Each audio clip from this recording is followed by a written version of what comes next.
All right, fuck the intro time thing. What's up, boys? What am I doing?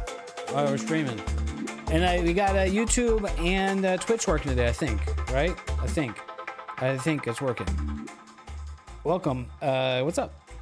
Welcome. What's up? How's it going?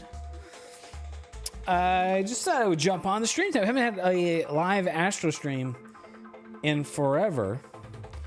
And so some of my stuff's probably not really... Oh, that's working good. Okay, cool. Right on. We just got the telescope out on the balcony. What's up, Dan Astro? Welcome, brother.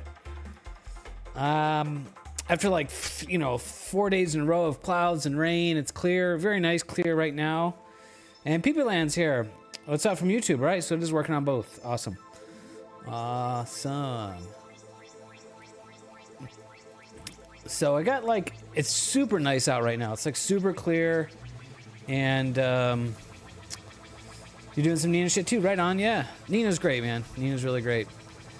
It's super clear out, and it's really nice. Although Astrospheric shows like a cloud coming in at 11 or something like that. So like 1 hour where it might suck, but the rest of the night still should be pretty decent. So it's definitely worth getting the telescope out. Plus, this is my last time for like a couple of more days. There's gonna be rain again next week, so let's hang out with you guys while we get things started. Also, I've got pizza and beer. Hope you guys also have pizza and beer, because I'm gonna eat pizza and drink beer in front of you. Not yet though. You start with water. The rule is you don't start cracking the beers till the telescope is set up and working. You don't want to be drinking and doing troubleshooting. I mean, maybe you do, but...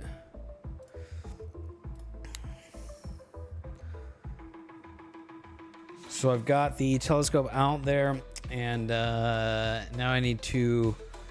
I slew it to... I slew the telescope to point closer towards the zenith to do my polar alignment. And I changed some of this... Let me see.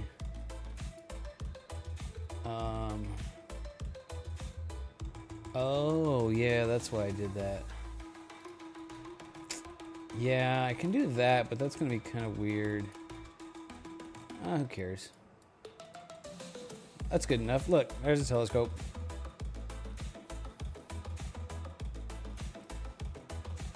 All right. Yes, unfortunately, I have to bring a telescope in every day. So I have to redo my polar alignment every night. And fortunately, that's not that big of a deal. It's relatively easy to do. But, it's another...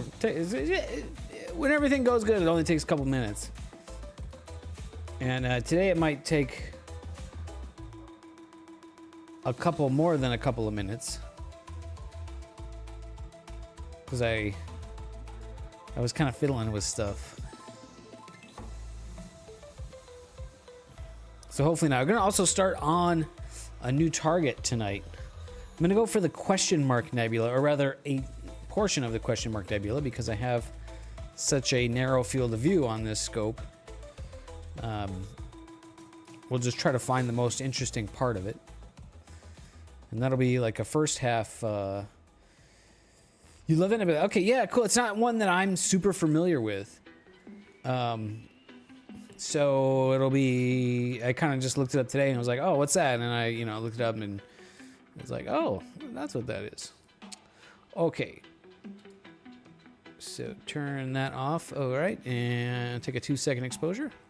But I didn't change the filter. So that's going to be a dark filter. And we'll be shooting SHO tonight with the new 3 nanometer filter set for the QHY Minicam 8, which I think is kind of super awesome. Have you done clone yet? Clone. You mean, cone. I don't know. I added an L. I'm not even drinking. I added an L there. Not yet. Not yet. That might be second half of the night target tonight. I've done cone in the past. I have some older images of the cone. Never got anything really good. Never got anything that I've been really satisfied with. So that's one that for sure would be good to, good to have another go at. So maybe for the second half of tonight. What's up, Cheap Astro? I might be kind of stealing your name, your trademark with the Asstro. So maybe I should back off on that. I think it's just kind of funny to say Asstro. But you're cheap Asstro. You're cheap ass. I'm just ass. That's what we'll go with. I don't know. We are autofocusing. I've got some new parts to share with you guys. If you didn't see in the Discord the last few days or on the last stream, but I've been working on the smaller telescope, the 114 millimeter DBS 114 3D printed Newtonian. I got some new parts for that. I don't know if I will actually. I was kind of thinking I'll just print the parts, but I won't actually put it together and just release the files, and I won't actually build it myself. But as I'm like printing the files and stuff, printing the parts, sort of fitting them together, and then it's like, well, now I want to build it. But I kind of don't want to take the 6-inch rig apart. Like, it's working so good. I don't really want to take that. I want to put the smaller one on, but I don't know. We'll see.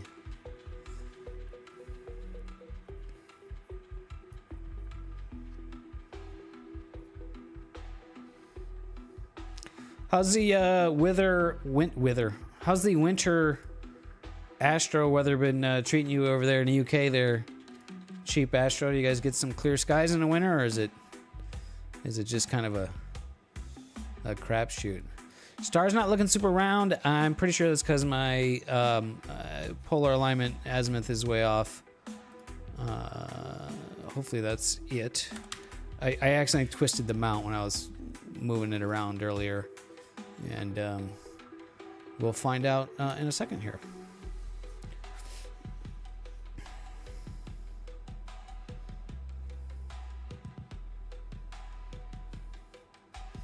Man, I picked up this pizza and like I can smell it back there. And I'm like, I just want some pizza. So I gotta get the telescope set up first, and then we will. It might help if I push the button, huh?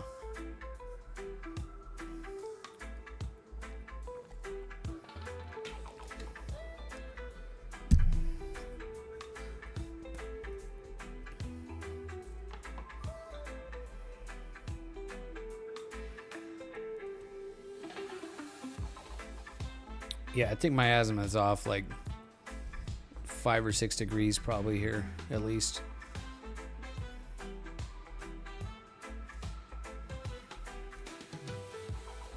Seven degrees. There you go. Well, hey, I was very close. Okay, I gotta pop outside. I'll be back. 7 degrees to the west.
Irish would be upset as being labeled in the UK.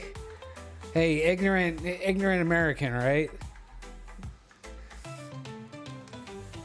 All right, so I always get a coarse polar alignment, and then I slew back towards zenith-ish area, and then I start again.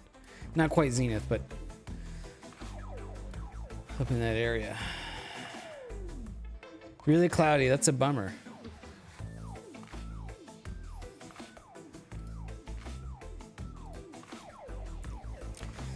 Yeah, I didn't realize you were Irish. My bad. My bad.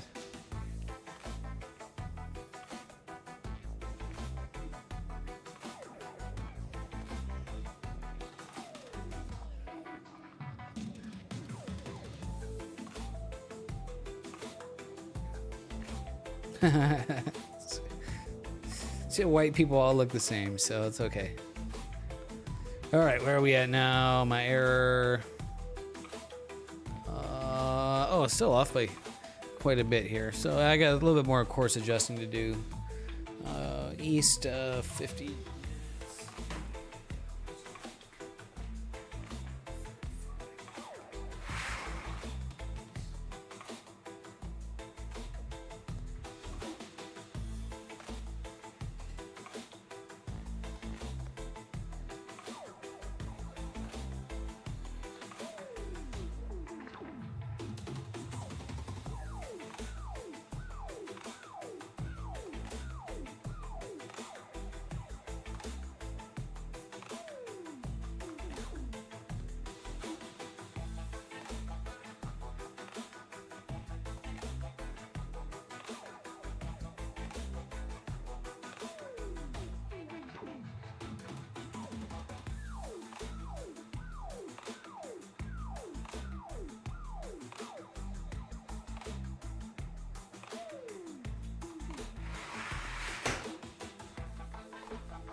Oh, okay.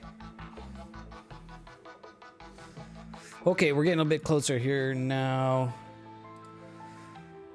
But I am going to restart the polar alignment procedure one more time. Whenever I make really coarse adjustments to the mount, where like I'm unscrewing things or physically moving the mount or the tripod itself, I always start the polar alignment procedure and restart it. What's up, Misadventures? The rain is gone for a couple of nights, and then I think we're gonna get a little bit more next week. But this is my last chance, or I should say my only chance for probably at least a week. So we'll get what we can get tonight. It's a beautiful night tonight. It's like the night after a rain in SoCal is always like, it's always like super clear. It's like the rain dumps clears all the smog and smut out of the air, and so now it's just like, it's very crisp. It's cold, but you know, that's cold and calm is good for Asstro. Okay, so watch as. Hold on, I wonder if I can get both. Not really. Oh, don't do that. Oh, here we go. Okay, all right. Oh, this is some thrilling content here. You can kind of see both. Yeah, watch me dial these numbers in there. Ah, got it. Oh, really? The strain wave doesn't do good with the wind, huh? Yeah, my rig is like also very not wind friendly.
Boom. Oh, look at that. Nailed it, boys. 3 arc seconds.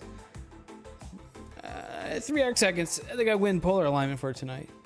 You can tell if it's 3 miles per hour wind. Yeah. Difference in quality between 0.5 and 0.7.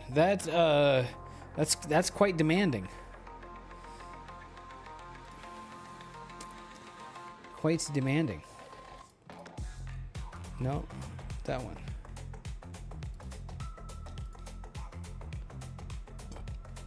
Yeah, unless you have really good seeing, yeah, it's kind of like, it's not really worth it, is it? Or at least, once you're used to good seeing, or if you've got images with good seeing, then it's like, there's no point in imaging with bad seeing. Okay, we are polar aligned. Somehow my focus got knocked out, though. That's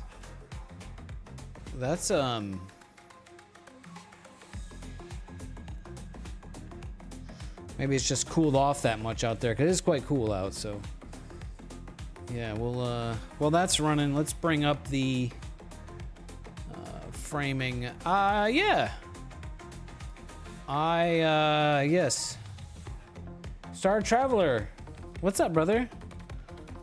How are you? Welcome. We are getting set up here, and we're going for NGC 7822, the question mark nebula. Let's set for framing assistant. Yeah, I spent like I've been off work all week, which is awesome, and I've just been like hammering like project after project, like stuff I wanted to get done, things I wanted to get assembled or configured or rebuilt, and like, so I've been actually like quite productive. Okay, so now what part of the question mark nebula? I think you can see, I think the most interesting part is in the middle here, where there's these dark structures, and that's where it's brightest. And yeah, I'm kind of looking at a reference image on another screen. But I could kind of go like any rotation on here. Composition on this one's not too critical. So now we've got, now the task is, what's my second half of the night target going to be? Because this one sets at around 8 o'clock. Sorry, around 10 o'clock. 2200 hours. Then we've got the whole night. So I don't think I'm really too picky about the camera rotation. So what's my second half of the night target going to be? I want to get the frickin' horse head. 5-finger auto rotator. Yeah, this is my rotator right here. Which I can do, but like, I don't want to have to go out there. If it changes targets at like 2 in the morning, I really don't want to have to, I really don't want to have to go out there. I mean, 10 o'clock's fine. So yeah, shoot, can't quite get the horse head at 2200 hours. So this may be a 3-target night. Let's see. Do we get the, yeah, about 2230. Yeah, about 2230. Oh, you guys can't see that.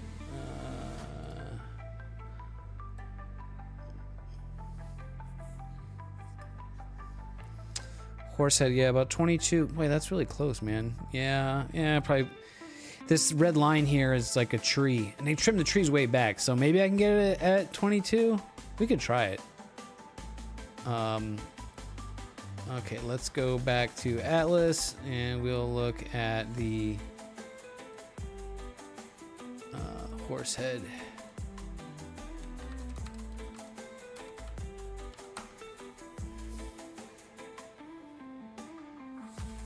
Yeah, that's it. That's it. Pick the rotation that's most important, and then you kind of fill in the gaps, I think you could say. Because this one, the rotation is critical.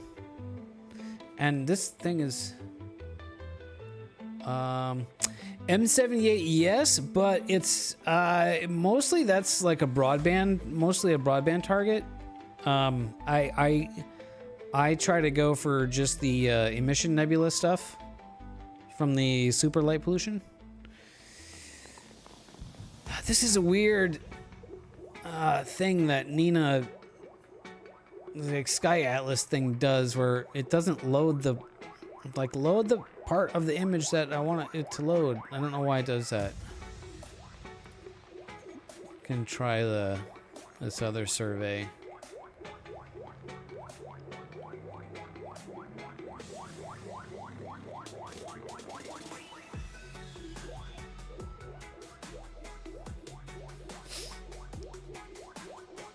Here we go. All right, so yeah, what kind of composition do I want? I mean, you typically do something like this with the horse head and the flame, right? And you get like this super bright star in there. I can't remember what that guy's called, but I don't know. So I have such a narrow field of view. Maybe it would be neater to do. I mean, what if I just, just focused on the horse head? Like something like that.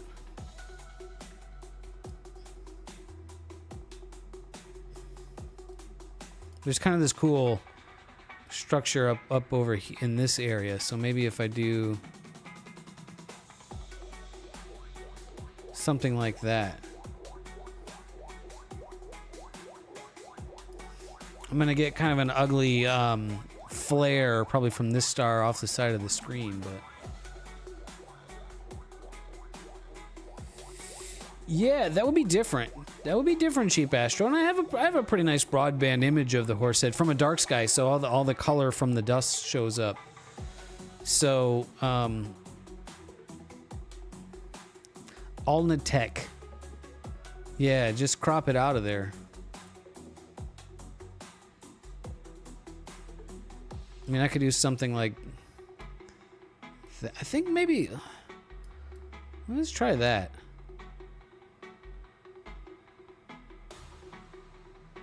I'm gonna try that 200 degrees. So add that to the sequence, and all I needed was that rotation. So I'm going to let me just change this to slew and center. And yeah, all right, cool. So now we'll go back to new general catalog 7822. And we're 200 degrees rotation. So when this image loads, then we'll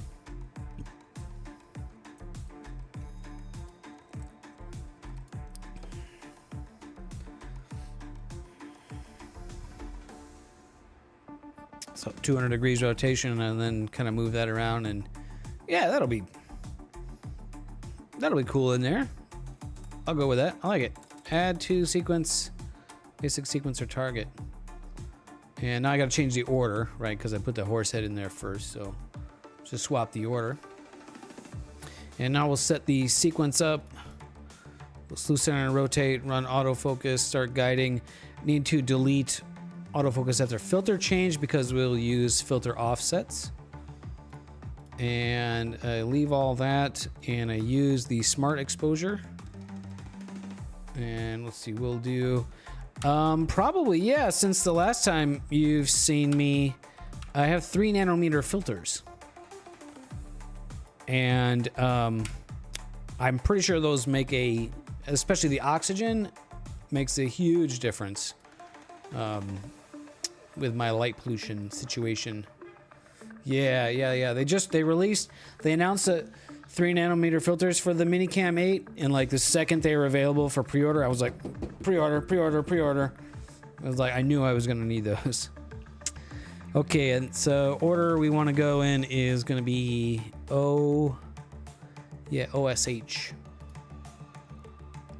And I'm gonna do 2 of each.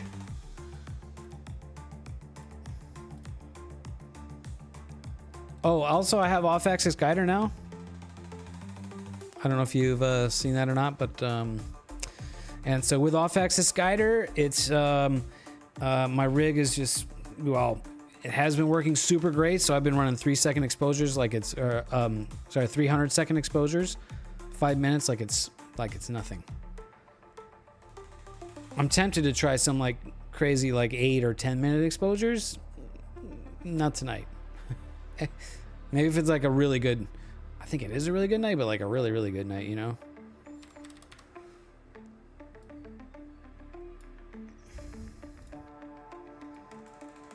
Okay, we're gonna loop this until, we're gonna try 22:15, and then I think we might be able to get to the, then I think we might be able to get the horse head. So let's run this. Yeah, the off-axis guider made specifically for the Minicam 8, and the filter is made specifically for it. I was thinking, we'll talk about guiding. We'll talk about auto guiding in a bit, but like, I was kind of under the assumption that an off-axis guider wouldn't really work too well for me, but I was very wrong. I was very wrong. Okay, we need to rotate 22.4 degrees.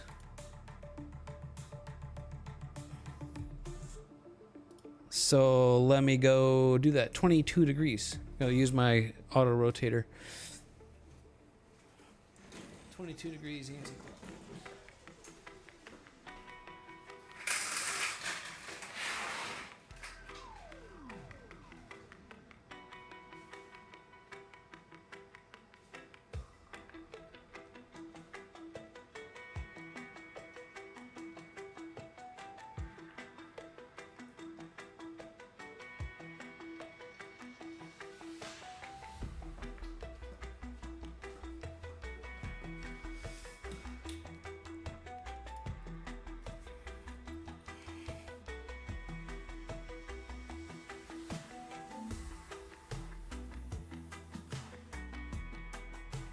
Oh my God, nailed it on first try.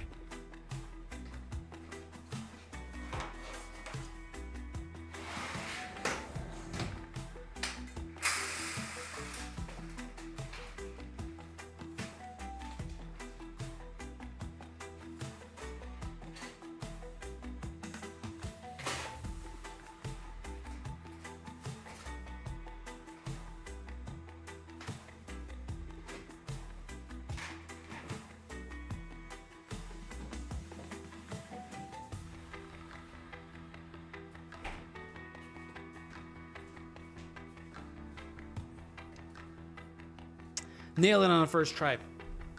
I've got my rotation tolerance to be pretty, I think it's 1.5 degrees. So you want that pretty tight for, you know, multiple night imaging and getting your targets to your objects to line up.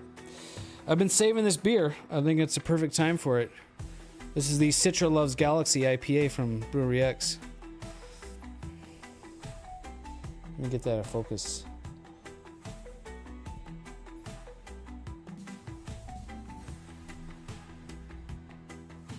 Save that just for you guys.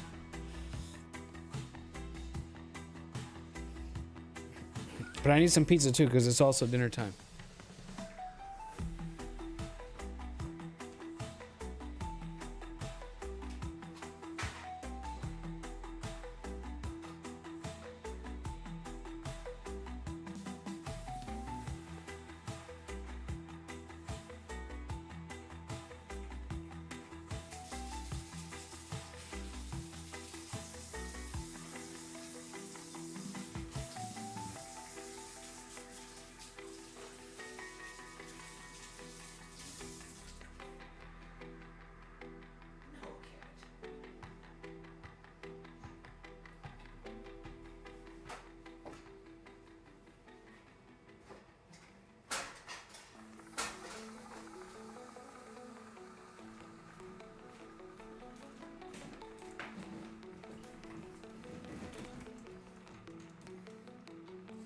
All right, we are up and running.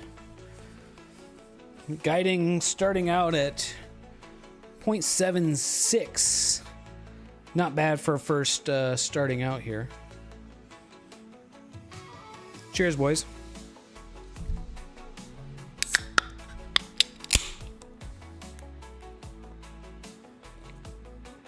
Oh, there's a big error.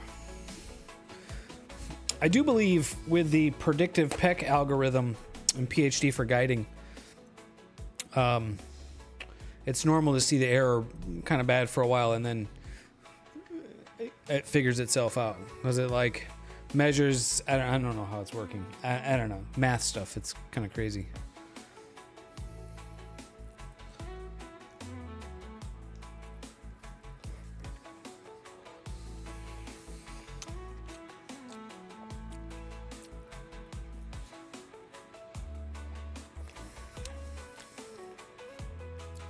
Well, right now it's having a real hard time getting the deck under control.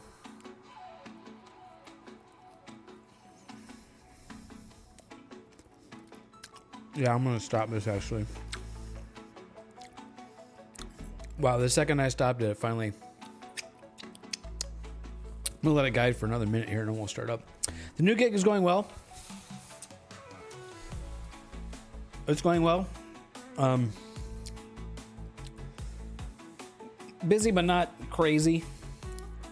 We've got some like new big projects, of course, and like, you know, not quite going as smoothly as for some reason they thought it would, but you know.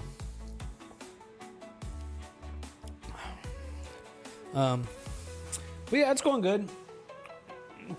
They gave us all, we all got nice Christmas bonuses, which is gonna almost go entirely into work that I need on my car, but you know, that's okay. It's good to have.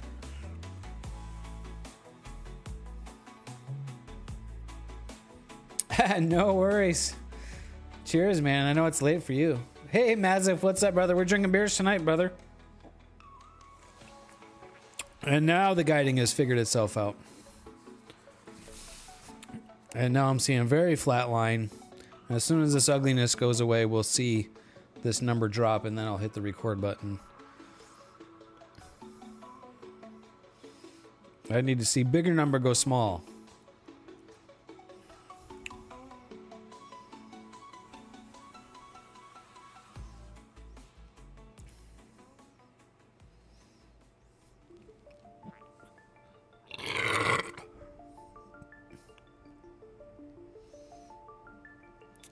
There we go. 0.58, 0.59. That's very acceptable. All right.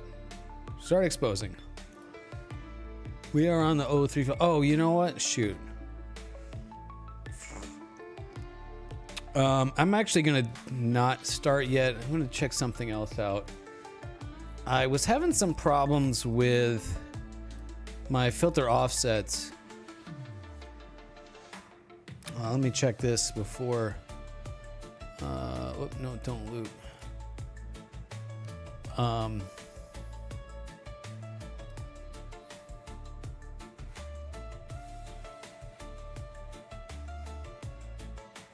Yeah, so I was having issues, I think, with this not filter offsetting correctly, and like I had to recalibrate it many times. And so I want to make sure it's going to. Oh, that's weird. What the heck was?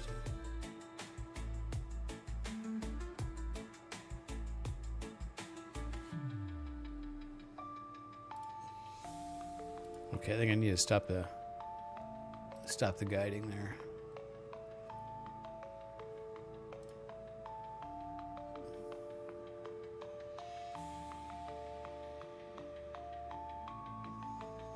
Yeah, mine were, and then I got the new filters, and then they were, you know, I recalibrated them because it's different filters, so the offsets you would expect to be different, and it was good, and then the next night, it was not good. So I don't know, and so I recalibrated, and then it was good, and then the next night, it was not good again. And this is looking not particularly sharp, but I think they are.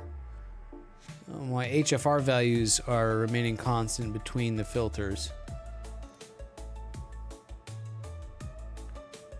I guess. Let me just run that autofocus again.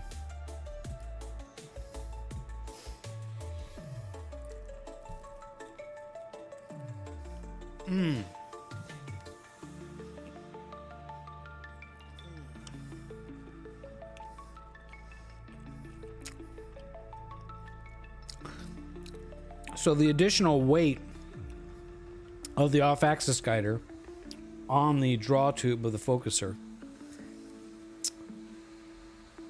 it may be like right at the edge of exceeding kind of what that, it's just a cheap GSO focuser, like what it can support, right? So maybe that's part of the source of inconsistency.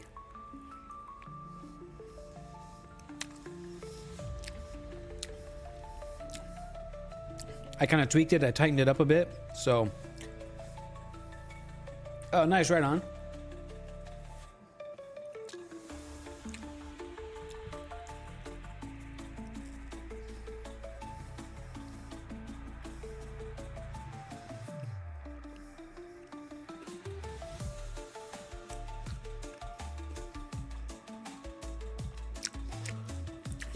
I think I read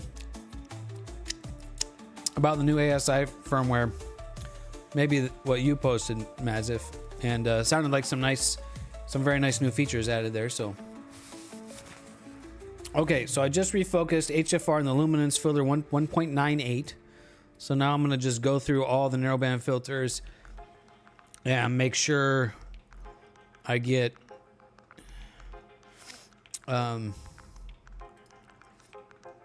I get a good, decent enough HFR value. So that increased to 231. I think that's not out of the realm of too bad.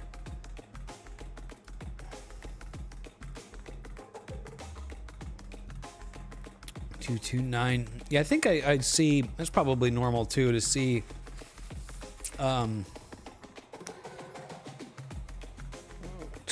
the HFR improve, that number come down as the night goes on. Yeah, we're probably pretty good here. All right, O3 filter. All right, let's just start here. You know, as the seeing improves, as it gets darker, and so atmosphere kind of settles a bit. I think we'll be good.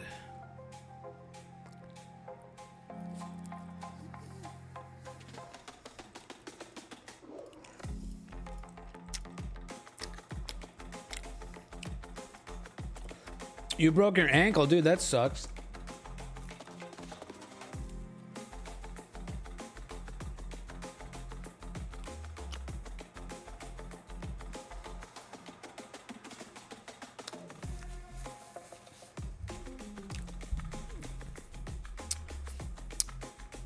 Yeah, that sucks, dude. I'm sorry.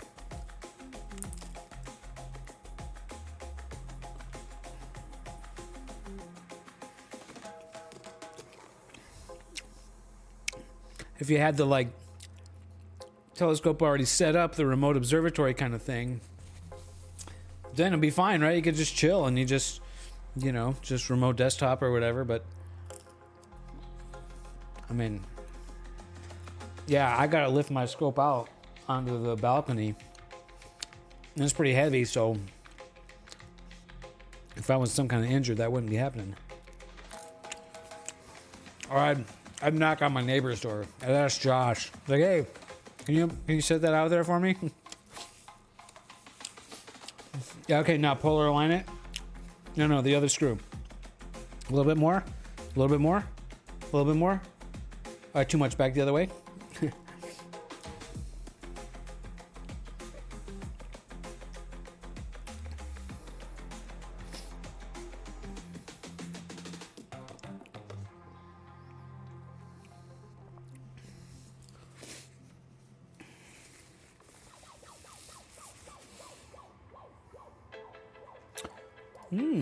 Okay. Yeah, one of our guys, what was he working on? Oh yeah, he's got the Carbon Star going. One of our guys in the Discord, I think it was Matthew, but I can't see his name because streamer mode's enabled. We were talking earlier today, and It's gonna be like minus 1,000,000 degrees where he lives or something like that.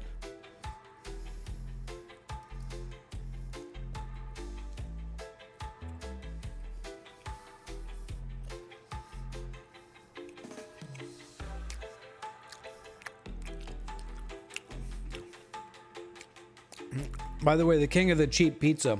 If you guys didn't know, Little Caesars for sure.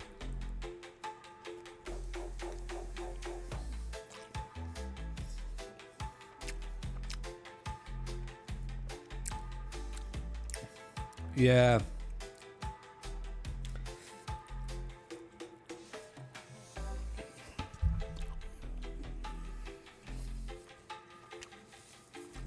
Well, you know, start thinking about how you can remotely, you know, you need a remote to open the roof, right? Open the roof, and you figure out so when you're healed up and you can get out there, that's your next upgrade, right? Figure out how to fully remote your observatory. So for when the next time you're injured, right? Hopefully never.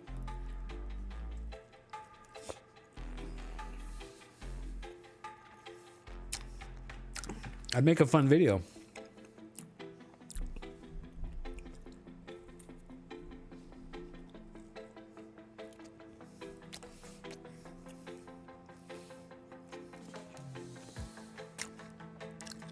Nina has controls for that.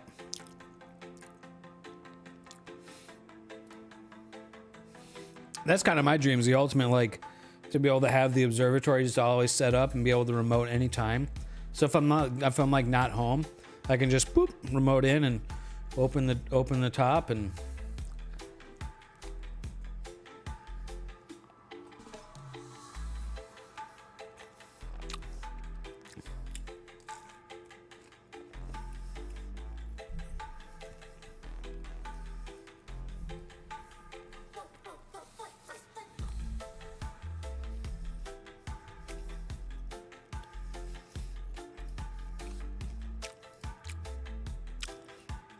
almost got our first sub here, and we'll get a live stat going as soon as this comes in.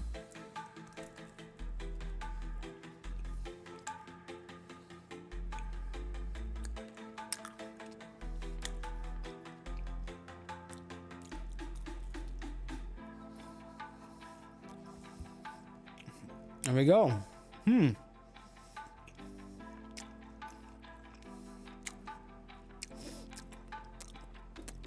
Not a lot of signal in there, but there is some hints of stuff.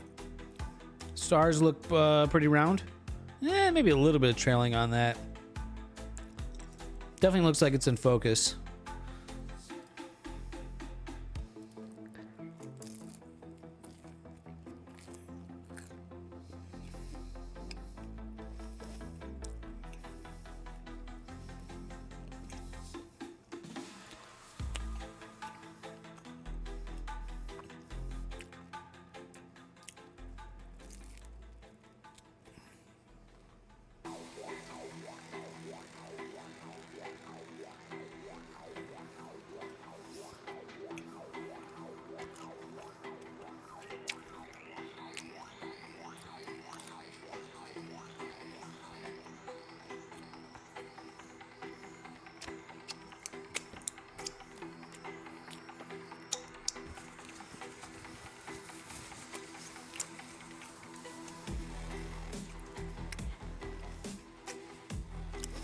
So I do on my multiple filter exposures. I was doing like 1, 1, and 1. So oxygen, then switch to sulfur, then hydrogen, and then back like a loop like that. And I realized maybe that's not the best strategy, because every time I change filters, especially with the off-axis guide, I actually have to stop guiding, because it moves the focuser a little bit. And PhD will freak out about that because the stars will change a little bit. And so like the stop guiding and the start guiding and the filter changing time, like there's a little bit of time. So it takes like maybe we can time it, but it takes a good, I don't know, 20, maybe 30 seconds to change the filter. So it doesn't sound like a lot, but you know, over the course of a night, you may end up losing, I don't know, we could do the math, like 10, 15 minutes of exposure time or more, right? So I'm doing 2, 2, and 2. That's my, sometimes I'll do a little bit differently, but that's been my strategy. Maybe we should do the math and find out if that's even worth it. Let's get the live stack going.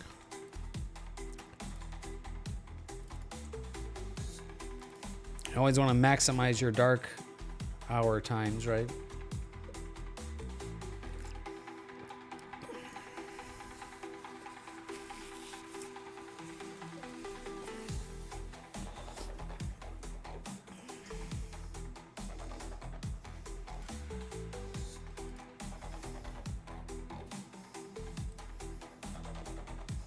Guiding not looking super great. 0.81 early in the night. That's pretty typical.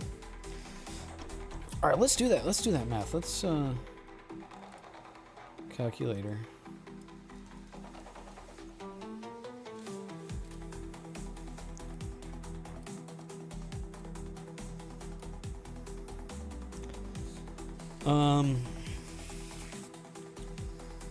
So let's say 4 hours. 4 hours times 60 is 240 minutes. So, you know, like 4 hours a night, a target is kind of typical depending on the target. That's pretty typical for me. One half of the night, second half of the night, four-ish hours this time of year.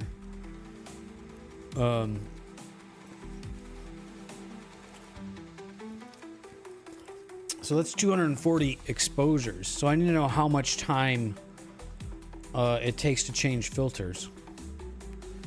So if that's times 240 minutes, right? So if it takes 30 seconds times like 0.5, is my math wrong on that? Because that's 120 minutes. That means half the time you're spent. No, yeah, I'm not doing that right. I don't know.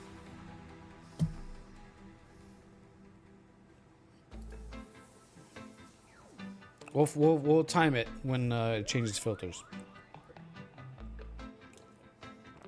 They need to know how many filter changes.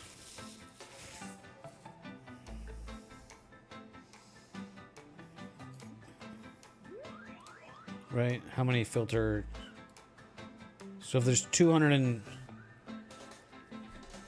4 hours times 60 minutes, 240 minutes. Okay, now I want to do divided by 5. That's 48 exposures. Okay, so if I'm changing filters every time, so yeah, now times 0.5, which would be 30 seconds.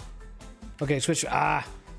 It's switching filter right now. I should have timed it. Well, let's just say it takes 30 seconds. I'm just kind of watching it. Stops guiding, switches filter, focuses, change the focuser. Starts guiding, and let's wait for the guider to settle.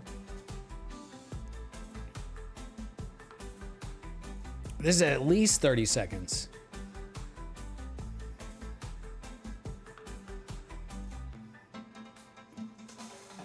Still settling. Okay, that was at least 30 seconds. So at 48 exposures times half a minute is 24 minutes. That I end up losing. That's five exposures almost. I'm gonna try to time that. We can get that for sure. Find out. Yeah. But that's if I'm changing filter every exposure. So what I'm doing right now, I'm doing them in pairs of 2. So I'm going 2 oxygen, 2 sulfurs, 2 hydrogen. So I'm only doing half as many filter swaps. So that number now is down to, 13 minutes, right? So that's like 2 to 3 exposures that I'm losing. So you might say, well, Dave, why don't you do, all the oxygen, then all the sulfur, then all the hydrogen? Well, I could do that, but then I'm afraid, if something happens during the imaging session, like later on, then you know, I'll have only 2 out of 3 color channels, and I can't make a color image, right? So I just try to balance those types of things. That's how I think about it, right? Now, when we come to like, when it's like a full moon out, then I'll probably just run the H alpha, because that's the least affected by the moonlight, at least from what I understand. So, but my webcam just keeps freezing up, doesn't it? It doesn't give me like, it's not giving me like, I'm losing half the exposures of my webcam.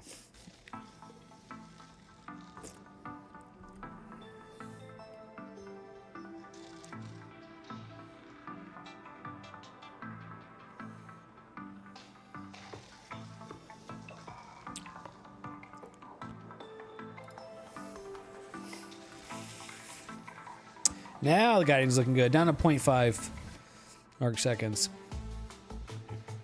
Since I got the off-axis guider, I got a new guide camera also. Larger pixel guide camera to go with it. And since I've added the off-axis guider, my mount's been performing very consistently. Right now, now it's down to 0.48. So I'm typically seeing like, yeah, 0.4 to 0.6. It's kind of the RMS error range. Versus with the guide scope, it was like 0.6 to 0.8. So a nice improvement. And I'm shooting like 5-minute exposures all night long, and you know, maybe only tossing a couple of them.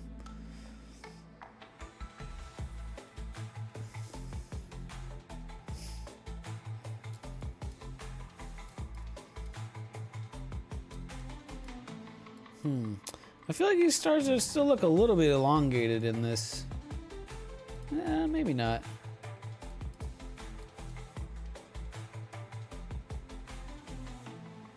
It's kind of a really faint hint of signal there in the oxygen. Let's see what it looks like when it starts to come in throughout the night. Mazif, what are you shooting tonight?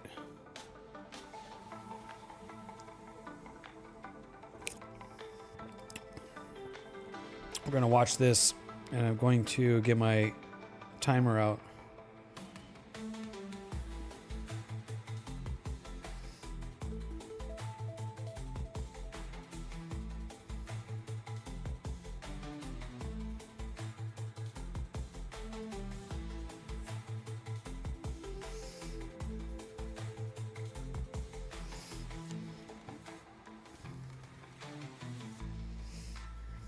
Oh, except it's not going to change filters. I gotta wait till I'm doing 2, remember?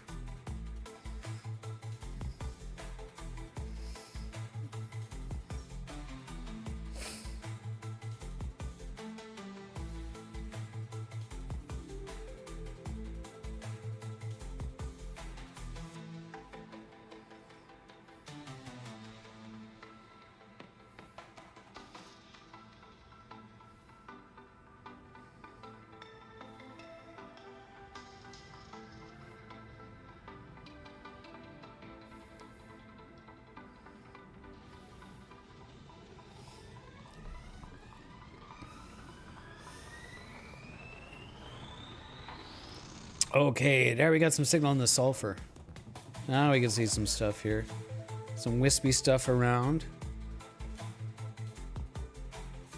The Dolphin Nebula, isn't that one really low on the horizon? I think I looked that one up earlier and I just decided it's too low to bother with. Let's get a live stack for the sulfur going. It is. Yeah, I've got trees and stuff, so if I had a clear view of the southern horizon, then it might be worth going after. But you're even further north than me, so it's going to be, yeah, really low for you there, huh? And you just gave me the number, thank you, so let's look it up. Oh, I bet it's on my list here. 308, yes, I already searched for it.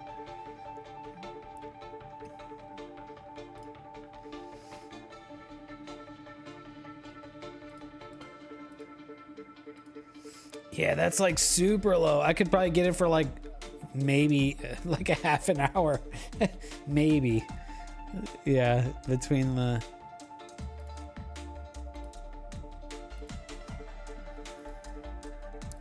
Yeah, that peaks out at like... Oh, I guess 44 degrees. That's higher than I would have thought, but yeah, it's pretty tough. Yeah, that's another one that's probably pretty faint, especially in the O3 signal, right? So I would expect that you would want good mono situation.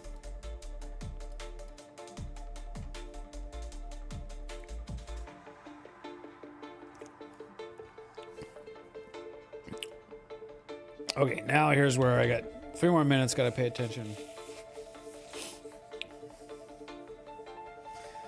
Oh, is it? Okay.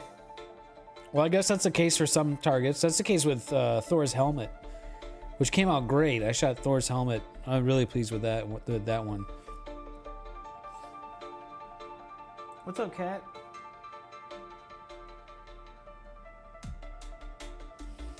Cat wants some pizza.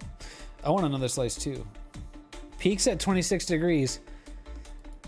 It's like, is it even worth bothering? Like, cause I mean, what can you get? Like a half an hour or an hour of data a night? And it's gonna be, I guess we'll see what you get, huh? Yeah. I mean, what do you got to lose?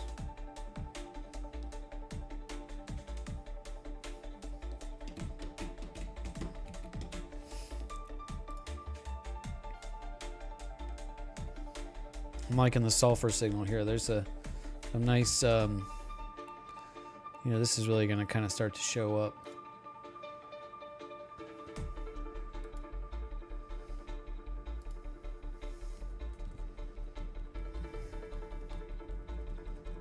Two minutes left here. We're gonna time the filter swap.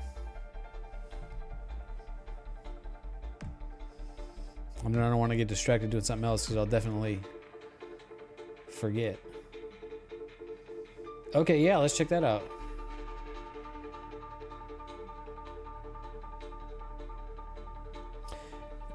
Misadventures in Asstro tends to do 1 filter a night.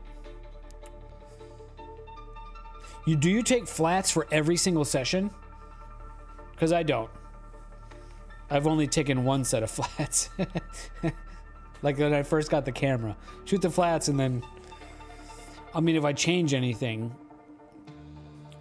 significant about the mirrors or something, then I'll do new flats. But I haven't done that. So when I got these new filters, I shot new flats, right? But I definitely don't do new flats for every session.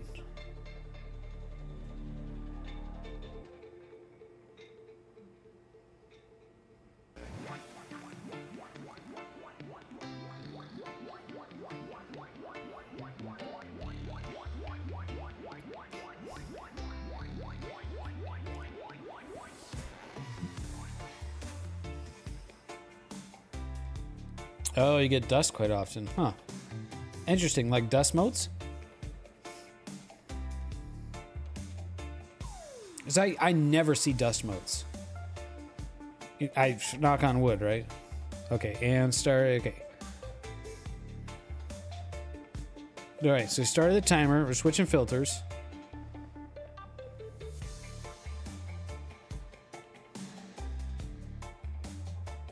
Start guiding. Guiding, settling. 17 seconds, 20 seconds.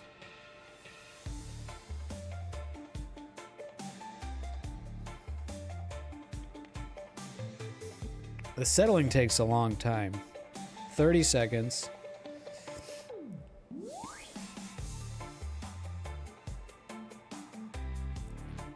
$39 seconds. No, it's still set. Oh, it's still going. Holy crap. I thought it... Oh, this is dithering. Now it's dithering. Okay, so that's not a good... I forgot about that. That's another thing that slows you down.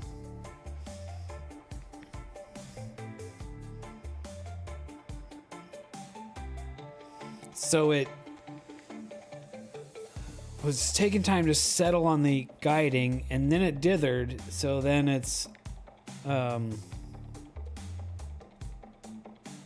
it's to settle from the dither.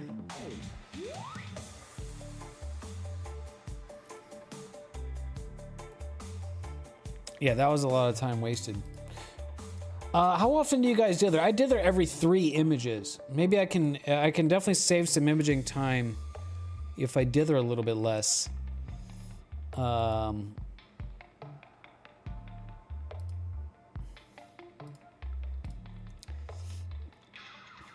Okay, Mazif. Well, I definitely you do every 3. Yeah, I definitely think that you definitely changed my mind. That's worth it. That's yeah. So a lot of noise in there, right? So, but you 40 by 600 over 3 nights. Yeah. So yeah, a bit noisy, but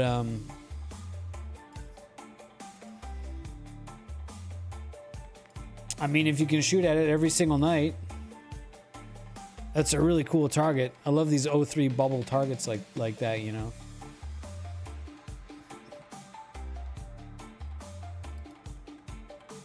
So yeah, I stand corrected. That's totally worth it. Congratulations. I can't wait to see what you get with a better, you know, mono camera.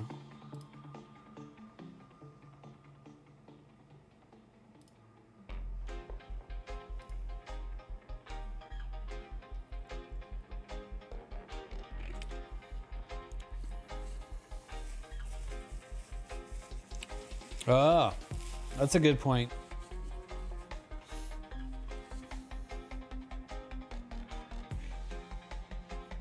Oh, right in your local light dome. Hence all those, this extra colorful gradient there, huh? When you live in Southern California, it's all light dome, so.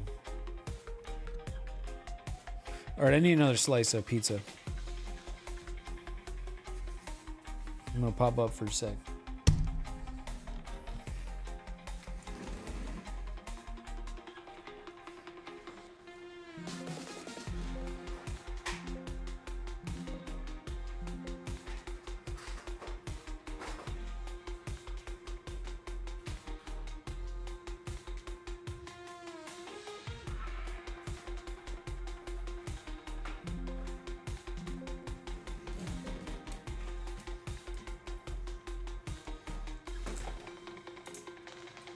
You also do every 3 frames for dithering. Okay, well then that's settled.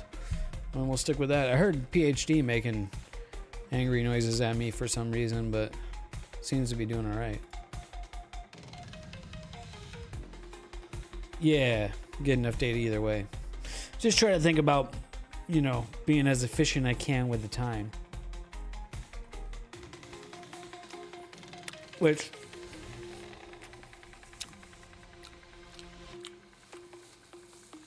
you know, it's kind of like for our friends over in Ireland or the UK, where they have so much bad weather.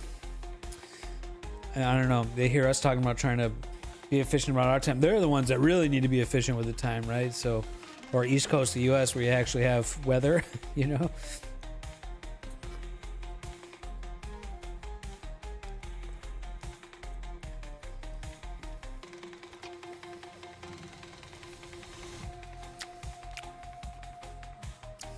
Like, there's no doubt Western United States has got to be the, well, I mean, aside from like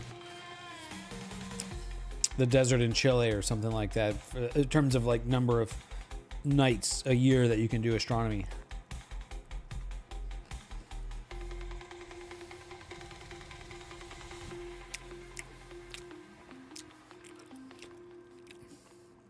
Maybe like Saudi Arabia or Africa.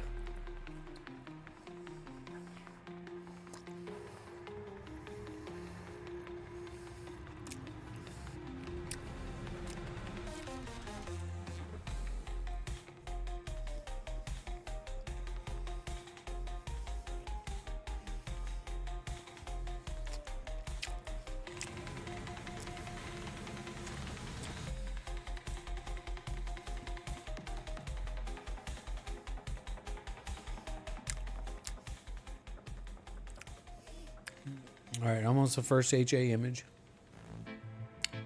These are always the exciting ones.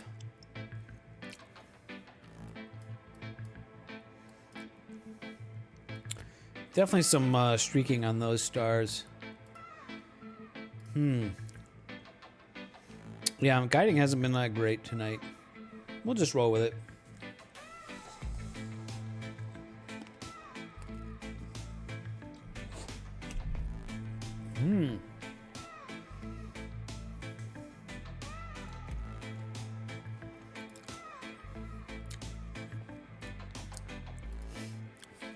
Dither every 2 frames for 5 minutes left.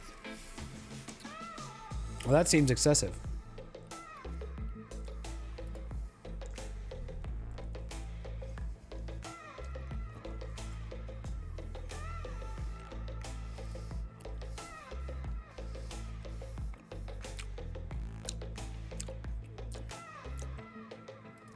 Okay, now we can do an RGB stack.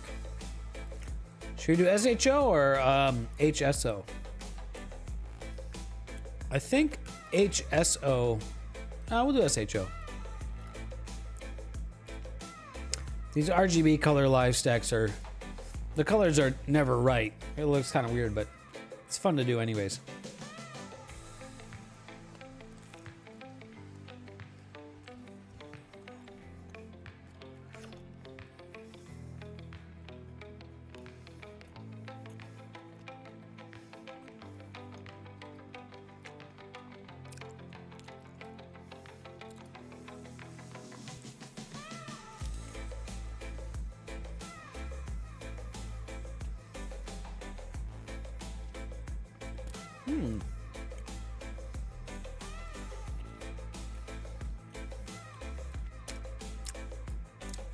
Looking at this, and I think I'm kind of liking what I'm seeing here.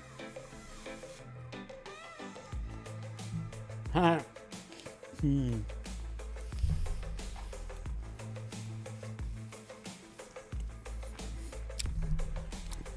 mean, why? Why would you go back to one-shot color once you have mono, right?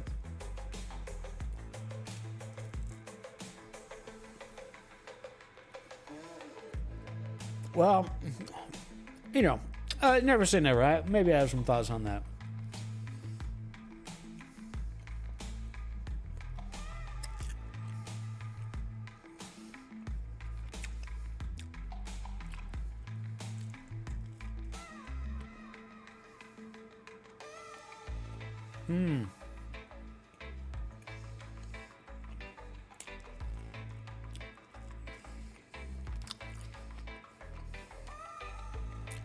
So,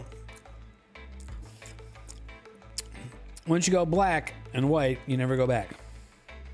What's up, Onyeka? Welcome.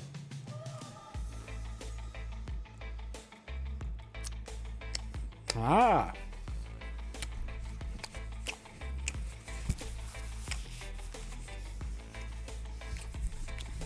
All right, let me wash off my pizza fingers.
Comets, so that makes a lot of sense.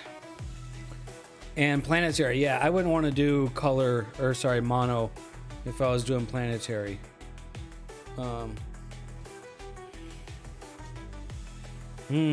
Yeah, with the Rasta, you can't really have a filter wheel on that, so that's kind of a limitation with that thing, isn't it? Yeah, Mr. Cat.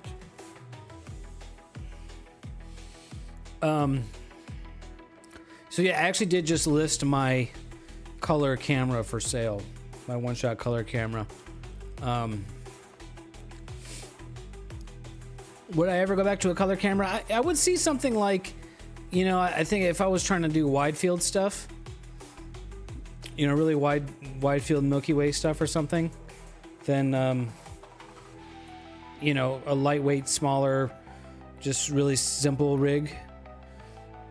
Then maybe that I would rather, but then I would probably try to do that with mono and be like, oh wow, it's so much better with mono. Just do mono, you know. Oh, okay. Okay, now we need to have a comment battle here. Mazif was shooting the shit out of some comments this summer, in the fall, so. What's up, cat?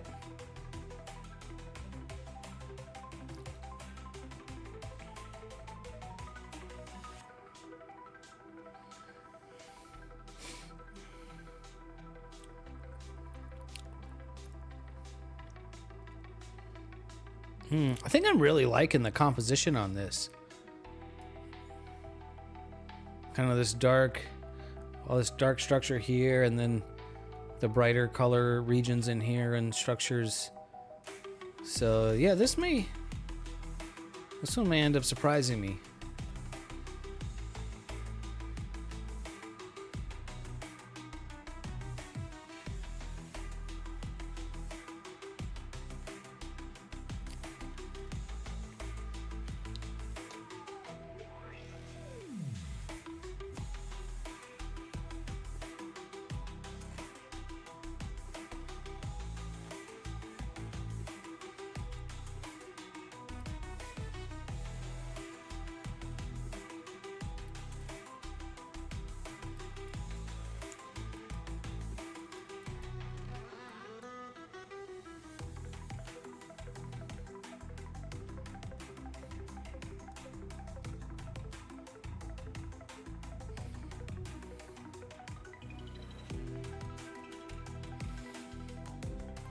Although I was kind of also thinking, like, I'm kind of building this other telescope, this 114 millimeter scope again, version 2 of that. And I'm like, well, I got the camera. Like, I could just, you know, change some things. I don't know.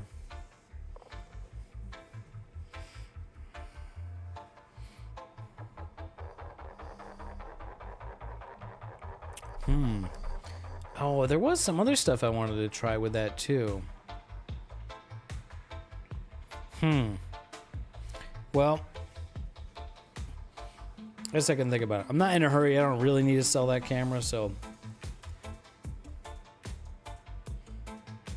What's up, cat? You hanging out? Sorry, the camera keeps freezing, guys. I remember when I first set this camera up as a webcam, we had that problem, and then it just started working. I don't know what I did differently. If I did anything differently? Oh. Is it the Wi-Fi antenna? Hold on, cat.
Thank you. You can tell I'm muted because the RGB is RGB. Now you can hear me because now there's you can see the light. Muted or not, you don't need me to tell you that.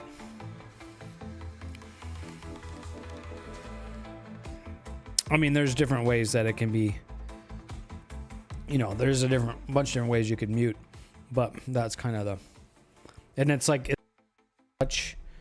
It's like a touch sensitive. So if I like move the mic around and I touch it, and it was an accident, I touch it, then it goes off. I need to get this light fixed. My little Saturn thing, it doesn't work anymore. I need to pull it apart and find out why that doesn't make lights anymore. Maybe that's a tomorrow project. Tomorrow's my last day of vacation, then I gotta go back to work. Gotta find something productive to do. Or maybe not. Maybe it's just sitting around all day. Just watching movies. Nah. Yeah, like half the people at work are taking the whole week off. And I guess not me. We have actually like stuff to do, so we will do stuff.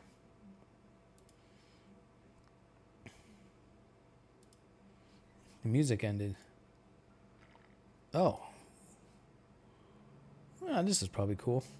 Sure, YouTube, we'll do that. Synthwave. New telescope parts. Let me grab those.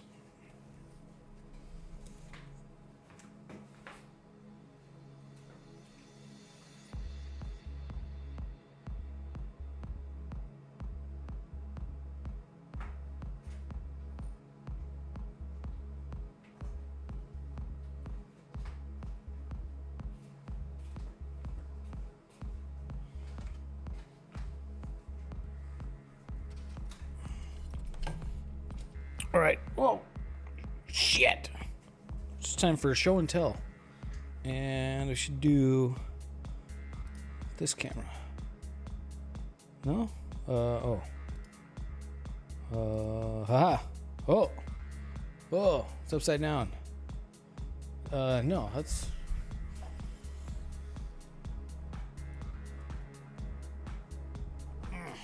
Hang on.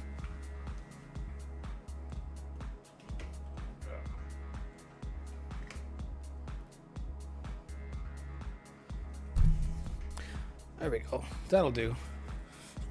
All right. So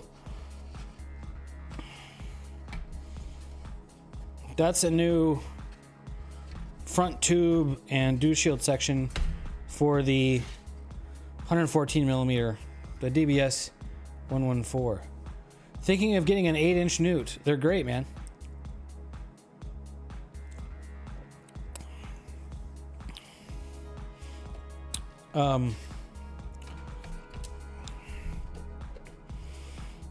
So this was the first imaging scope I built, right? The DBS 114. And let me take that off.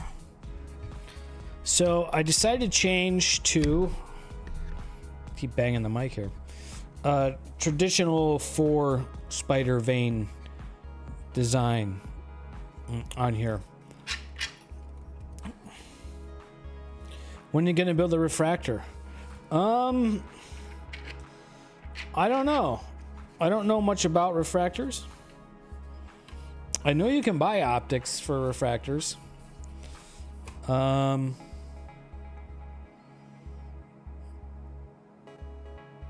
think the answer to that is if I was going to build refractors, I would want to make them using carbon tubes. And which I can find carbon tubes, that's not really a problem. So I don't know. Haven't thought at all about it. But maybe I should. Maybe someday.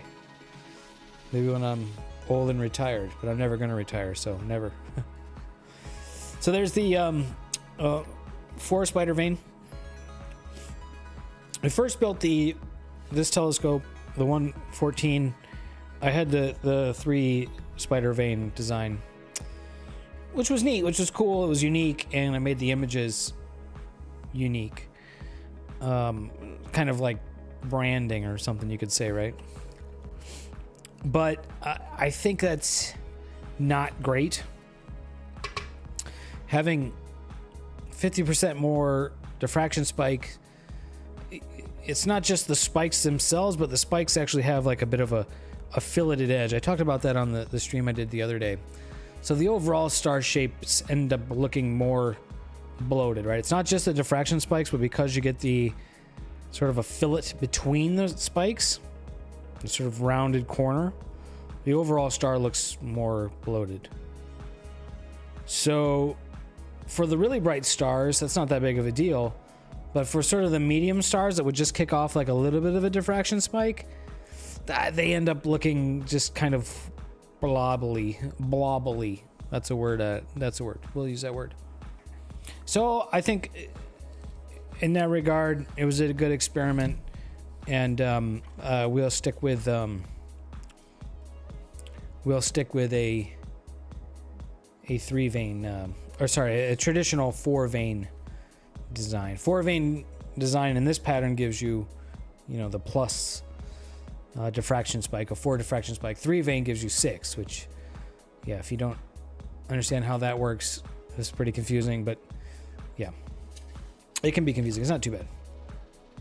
So these are printed, and then the spider, we're using a 3D printed spider. Originally I had this being like carbon vanes, and mostly with help from our friend Hefe, who was building telescopes. He was 3D printing his spiders, and those were working fine. So I did some analysis. I did a little bit of work on my own and decided, yeah, we can get away with it. And so the 6-inch telescope, the DBS 115, has had a 3D printed spider in it, and that's been absolutely perfect. I almost barely touched the collimation on that. Like maybe I touched it a little bit. Like I'll take the whole rig apart and then throw everything in my car, and it's all rattling around in there, and drive 2, 3, 4, 5 hours into the mountains and set it up, and there was like a tiny little adjustment to the collimation, right? So night after night, hot, inside warm, outside cold, it's been fine. So 3D printed spiders, and so that's great because you can just print them. You don't have to glue them together. You don't have to source carbon fiber parts. Just print them. I think it probably is best to print them in the strongest and stiffest material you can. I've been printing them in PPA CF because that's the strongest and stiffest material you can get, basically. And so that's the story on that. And I'm just looking at this right here, right now, and I'm just kind of realizing another tweak that I could make. That right now I have I use these carbon tubes as sort of like joiners for the tube sections and like a backbone. And the idea with this is to glue these in here. But I realize now that if these don't go all the way through, if they shut off, if they have a shelf in there, like this top one has, then that's not necessary, because the way we're going to do the rear end is the rear end tube where the mirror, which is the mirror cell, which holds the mirror cell, screws in this direction. Going to glue in an insert. So I have these little inserts, and I'm going to put a threaded, a heat set threaded insert in there. That gets glued into the carbon tube like that.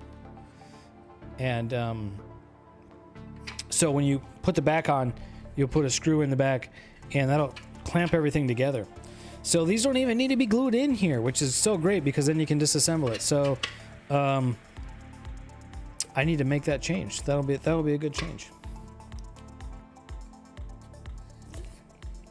The screw kind of clamps everything together. So we'll make that change. And then we have the dew shield. This is pretty lightweight. It's kind of hollowed out, shelled out. And that just slides on here. And this has got a nice It's a nice satisfying slide together fit. And this has a kind of a cool shape. I kind of dig the shape of this one.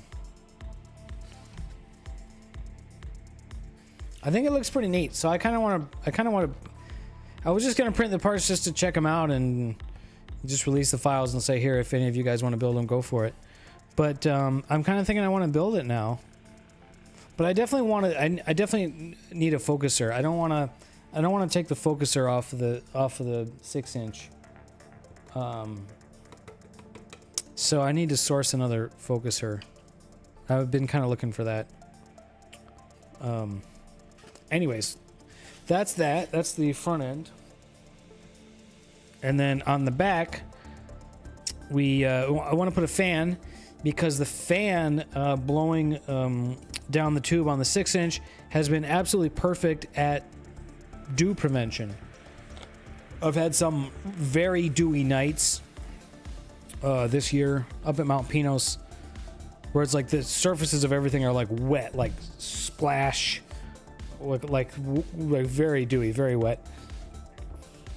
No dew heaters, just the fan, no problem at all. So there's not room between the collimation screws on the 114 for an 80 millimeter fan. So we have a funnel that sits on the back. That's kind of a nice part. And then I made some TPU funnel gaskets. And I made a couple of them, and the other ones are on the 6-inch right now. And then smaller, these are collimation screws. So a few parts, that's what I've been up to the last couple days.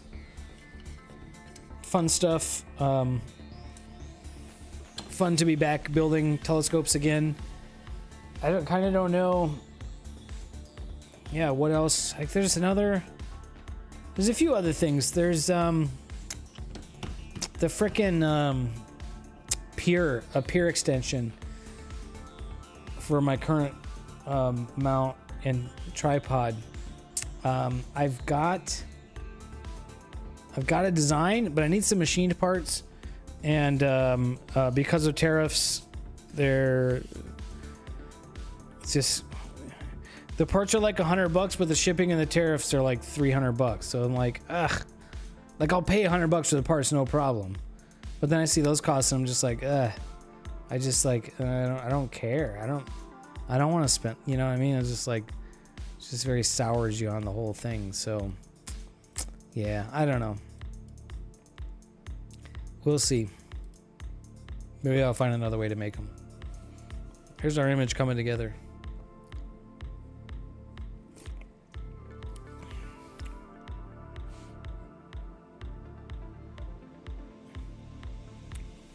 Oh, and the back end of that telescope tube is currently printing. And aha, there. So that's on the printer now. I made a bunch of mods and upgrades to that. That was a whole project. That was a whole thing. Then I started having problems with nozzle jams. I never have clogged nozzles. Very strange, very strange. So I just replaced the nozzle. I got brand new ones. And fingers crossed, so far so good on this part. So that's reprinting. The filament caused the issue. So my best guess, Misadventures in Asstro, was a filament mismatch causing the issue. I never have clogged nozzles. Like, and people say, you know, like the carbon fiber filled filaments can clog nozzles because little bits of fiber are in there. Never have that problem. However, I've been kind of swapping filaments lately between PPA and ABS. And the ABS prints at 270, the PPA prints at 300. So when I had these clogs, it was with ABS. After I had printed PPA. So my hypothesis is that there's a little bit of little tiny chunks or something of PPA left in the nozzle after the change. And then because I'm extruding at a low, it's heated at a lower temperature, then that causes it to clog up. That's the best I got. So, brand new nozzle. This nozzle has only had ABS in it. So we'll see, you know, tomorrow morning or maybe before I go to bed. This is the farthest. This is the third attempt at printing this part now. And this is the farthest that it's gotten. So that's a good sign at least, right?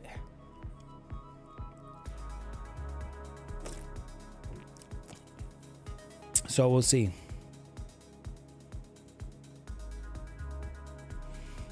If that does seem to be the case, then I probably need to change the nozzles when I change that filament.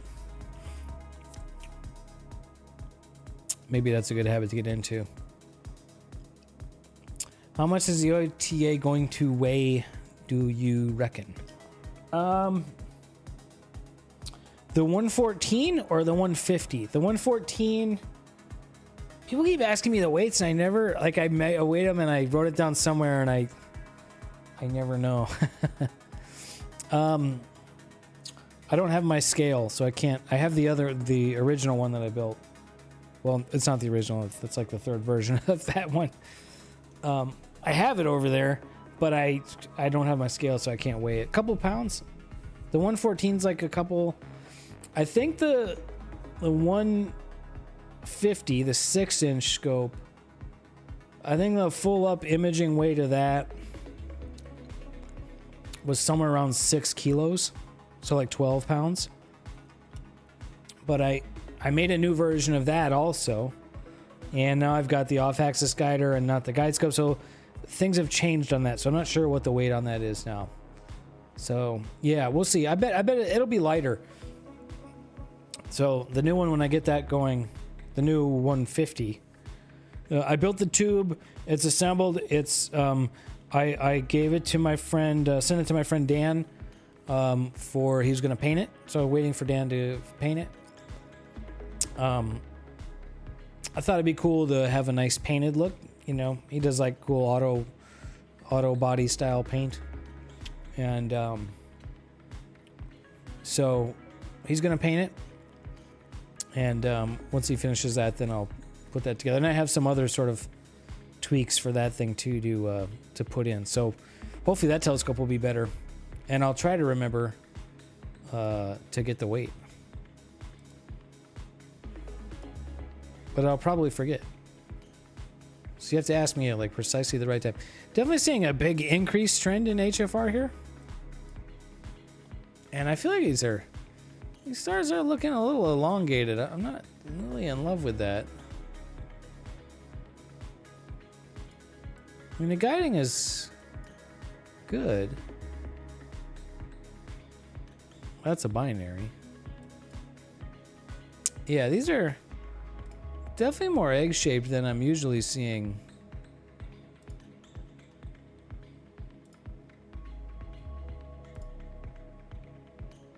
I mean, Blur Exterminator will fix that, but I've definitely been able to do much better in the past, right? So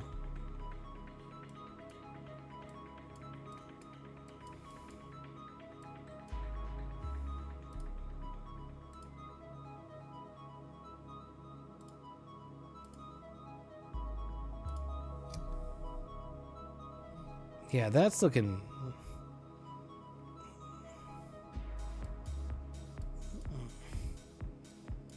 Those are looking heckin' elongated.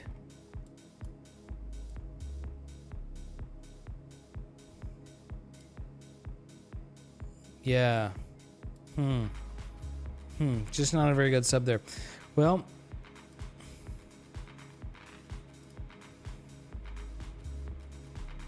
we'll just let it go kind of here, and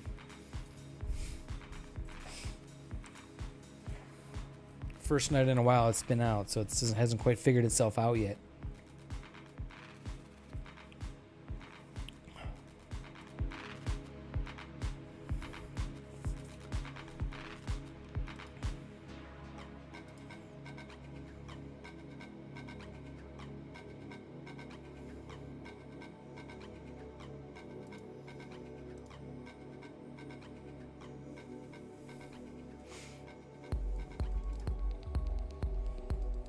I guess I could bring the CAD up.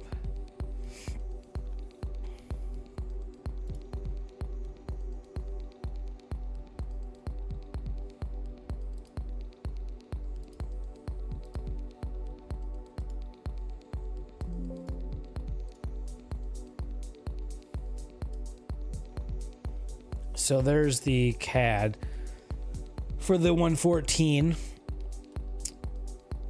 There's the funnel on the back that I was referring to. So you can see there's not room really to fit that fan in between the collimation screws. So you'd either have to get a really small fan, which wouldn't move a whole lot of air, or would have to run really high RPM. Or just add this kind of silly looking, kind of cool silly looking, it's a rocket nozzle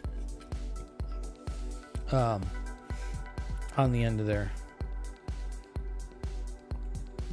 So I've been working on this CAD and had to kind of rebuild all the mates in here, and that was kind of a pain in the butt, but kind of simplified it a bit too.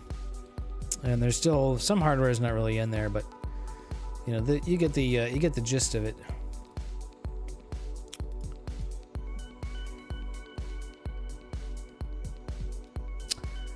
Oh, another thing I wanted to do.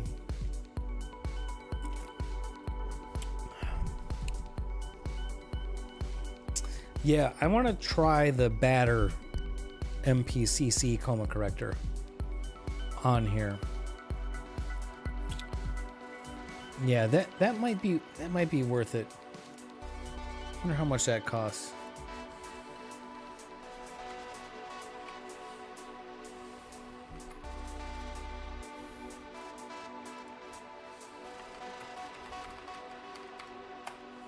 $170.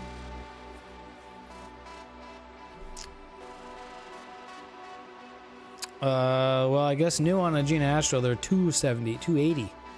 God, that must have gone up in price. That must have got tariffed.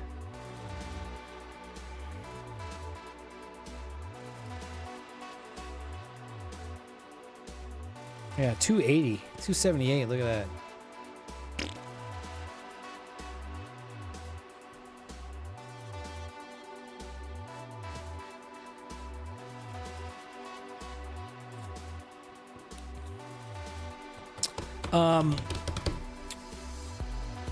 The reason I want to try that on there,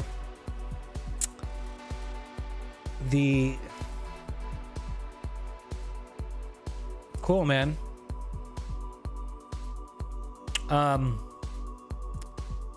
Yeah, maybe. Let me see if I can find a focuser.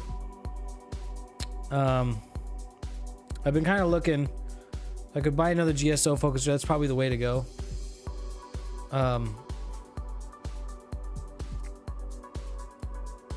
Because this would be better ergonomically for this telescope than because it's shorter coma corrector. So I don't know how well this is going to show up, but there's kind of a compromised design on this. You only have 450 millimeters of focal length to work with, and so 80 millimeters of that is eaten up by a coma corrector because they're so long. But this thing is much shorter, right? I mean, how long?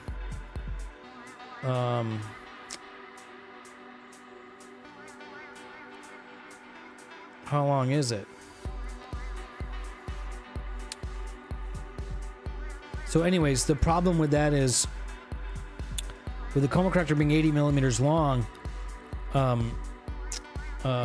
means that the secondary mirror has to be close to the primary mirror, else the coma corrector will extend into the light path. And you don't want that because then you get a big ugly diffraction spike. Yeah, it's really stubby. It's like 50 millimeters at most, I think. However, what's the back focus spacing on that? Does it have more than 50 millimeter back focus spacing?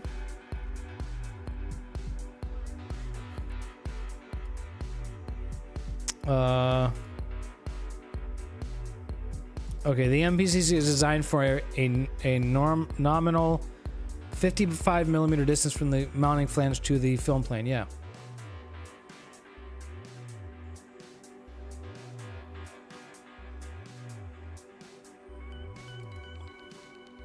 Yeah, so this shortens up by like quite a bit. I don't know if it says.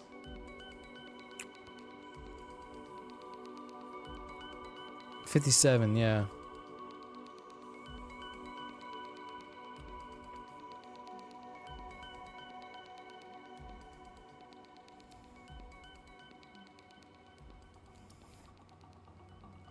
Yeah, try to figure.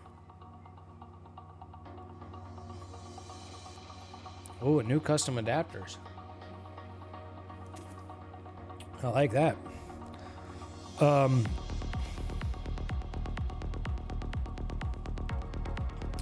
Full frame, very challenging.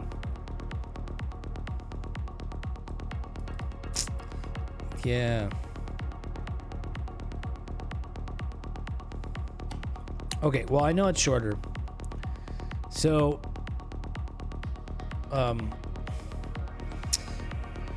yeah, with that being shorter, we can move the camera, the focal plane in closer to the edge of the tube, which means we can extend the distance between the primary and secondary mirrors. And the reason I didn't go that way in the first place is because I had assumed that the performance of this coma corrector was not good.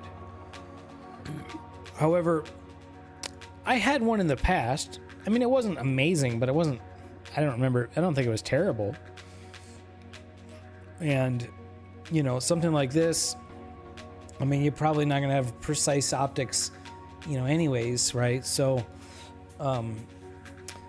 maybe the compromise in the mirror distance is worse than the compromise in the optics of the coma corrector. So, yeah, a little stubby guy like this, yeah, they may be worth trying just to see how well it'll work. You know, I mean, it's fun to try stuff, right? I mean,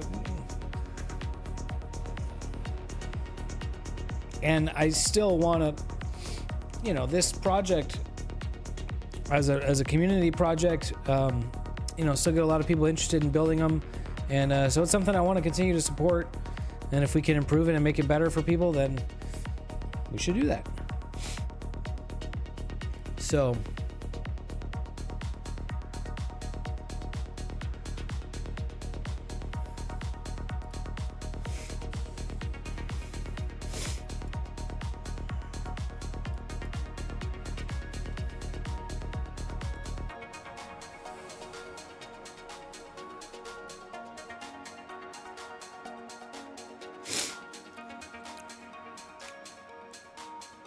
yeah, I'm gonna hit. I have this inject autofocus thing. I'm gonna do that.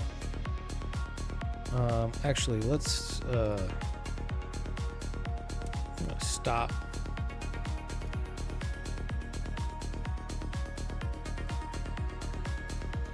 I'm gonna run the autofocus. Oh man, I'm getting some really ugly guiding here too.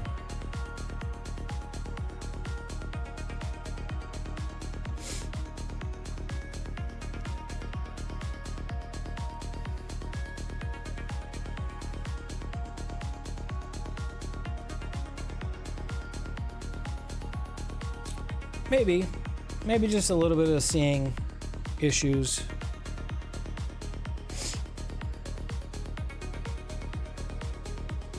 I'm gonna run the autofocus again manually here because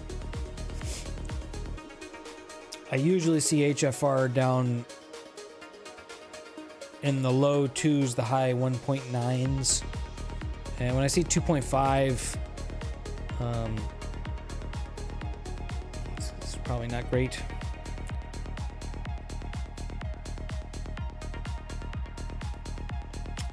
But I'm liking the preview image here.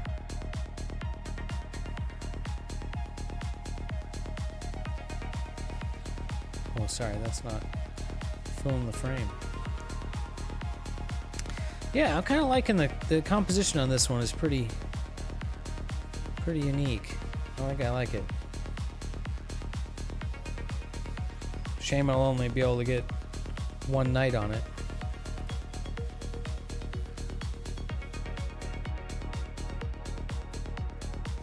Yeah, so my autofocus is settling in here well under 2, like around 1.9 on EHFR, so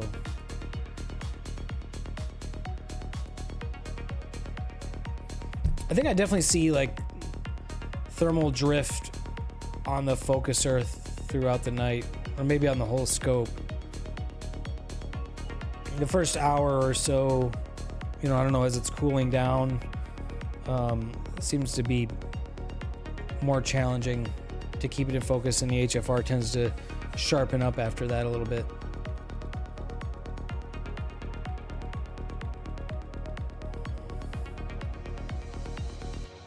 Pattern manual calls out 57.5. Got it.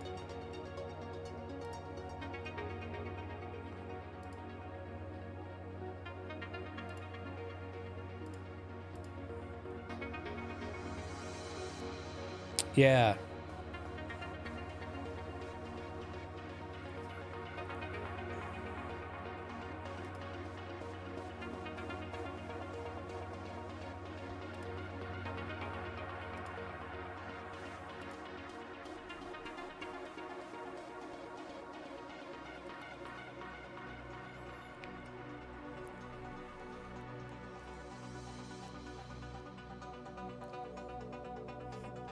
$55.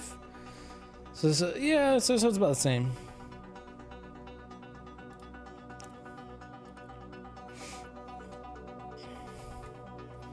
I'm out of beer.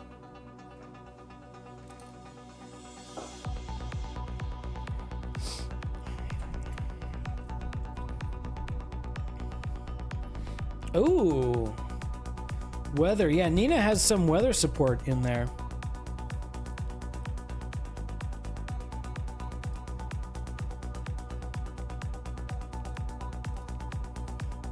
I know there's weather, yeah, like weather objects, a weather equipment thing. How are you? Do you have like a anemometer outside or something?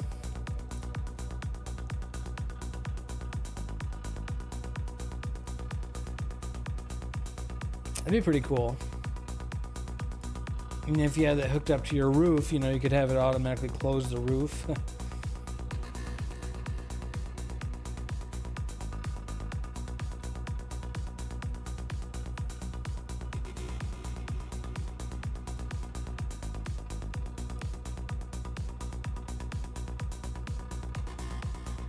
To your all sky, is that a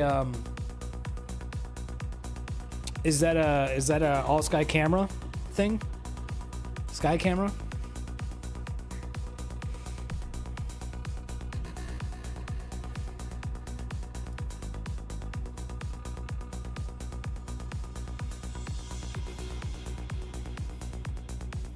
Oh, okay. I didn't know you've been working on one. That sounds cool.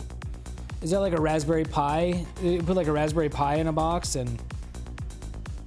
Okay, very awesome. Like a Raspberry Pi in a box, and then you put the camera on there, and then you have your sky camera, and then you could have the weather station on there too. That'd be pretty freaking cool. I could rig that up on my roof out here or on the balcony. That'd be pretty awesome.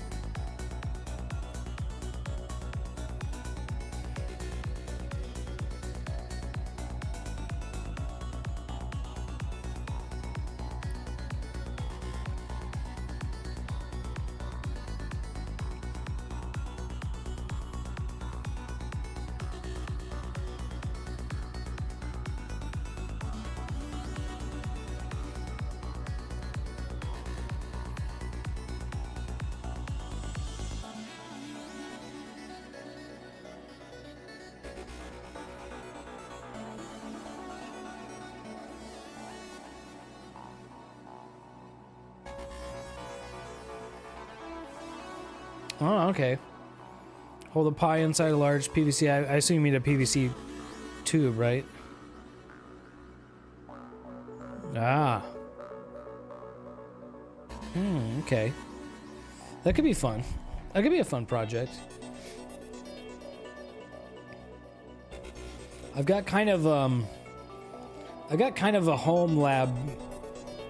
I guess you could say that. I've got kind of a home lab type situation going now. I've got a Raspberry Pi running Pi-hole for DNS ad blocking, and that also runs OpenDNS, so I can DNS in to my network. And I've got my own mini PC running Windows and security camera software, so I have my own security camera system. So I'm not uploading 24/7 feed from my private home to corporate servers anymore. I got rid of the Google Nest cameras. And do a Pi-hole, yep. Yeah, so I got that set up, and then I just set up a media server on that. And yeah, like a weather station thing, I could set that up too, and then I could like remote in, you know, and that could be kind of fun. I need to get some more cameras now. There's a cool, if you're interested in that kind of stuff, there is open source software called what is it? Thingino. Thingino.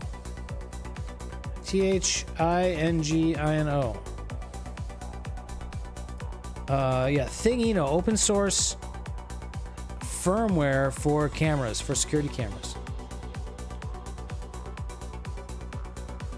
Yes, we're on the same page, brother.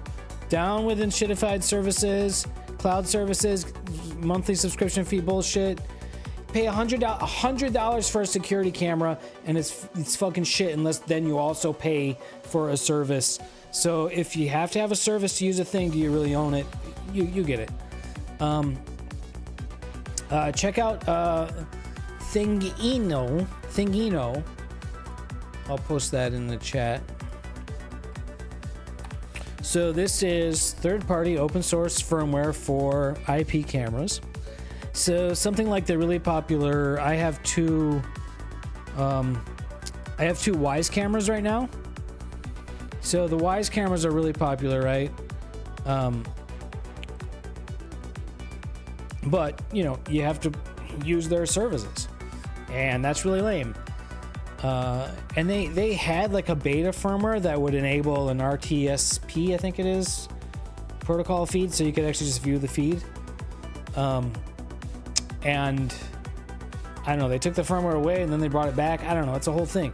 But you install this third-party firmware, and like the firmware does everything. So now I can just go, so I'm in a web browser right now. So I can just go to, I gotta figure out, hold on, let me, okay, yeah. So I can just go to the IP address of the camera, 192.168.0.124. And I log in.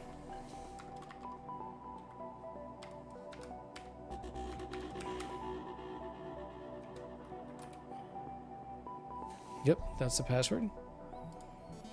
And it'll just play in a web browser. Look, there it is. So there's my balcony camera. And it's got all the settings, all the setup in here. And then I just use that like an IP camera, and then I have a separate security camera software that's doing the whole security camera thing, like recording the clips and stuff like that. But yeah,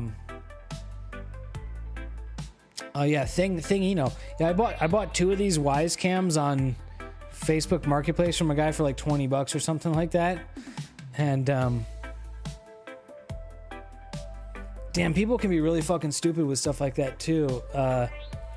Because these cameras have an SD card in there, and the dude didn't even format the SD cards. So I got them, and then like I'm plugging in and playing with them, and I look at the SD card and like all the clips from like the dude's home of like his children and stuff, yeah, are on these SD cards. And I'm like, mother, you know, like, dude, I mean, I formatted them. I'm like, I definitely don't need this, but like, Jesus Christ. Yeah. And yes, people just have no clue about what they're doing with these things. So, what's up, Splashy? How are you? Welcome. So yeah, I want to get some more cameras. You can see what cameras are supported on here. Might be fun to have a PTZ camera. That might be fun to play around with. So, you know, I don't know. I might get some others. Yeah.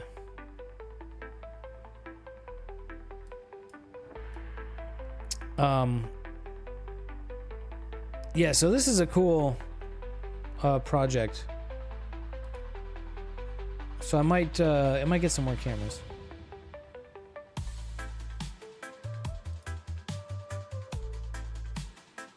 Yeah, thanks, brother. Yeah, I hope I can get on. I need a set schedule, right? I mean, that's kind of the thing. And I don't know. We'll see. Maybe I can. You know, I'm on vacation this week, so I figured I could definitely pop on for a couple this week, and you know, I definitely should stream at least I definitely should try to stream at least once a week, right? Like, I don't know. It's tough. Everybody's got shit to do, you know? But I was distracted. I was working on some other projects. And, which, by the way, if you haven't watched my new YouTube video, which I know you haven't because nobody has, we made these really cool carbon fiber paddles for kayaking paddles. Give the video a watch, some comments, some likes. This one is a real dud. Usually the carbon fiber stuff does really well on YouTube. People love that stuff. But this one, yeah, never. I don't know. Maybe it sucks. I don't.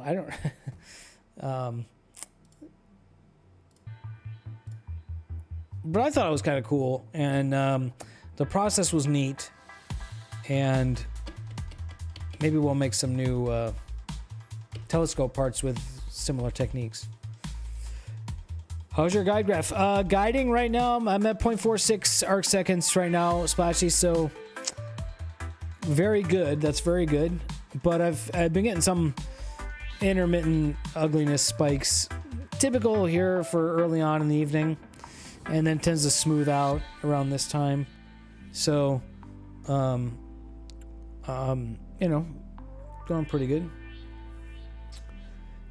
You bought a Razer Kio Pro.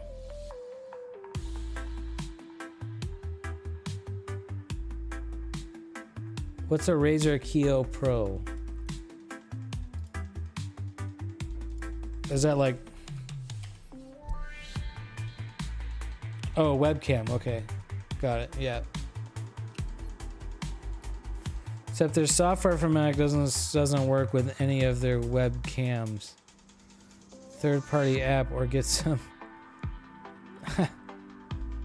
Yeah. I feel you, brother. Razer. I had a Razer keyboard. Gaming keyboard. I guess I still have it. I mean, very quality hardware. Dude, that Razer software, all these companies' software is fucking trash, right? So, yeah. Yeah. Check. What's up, Star Traveler?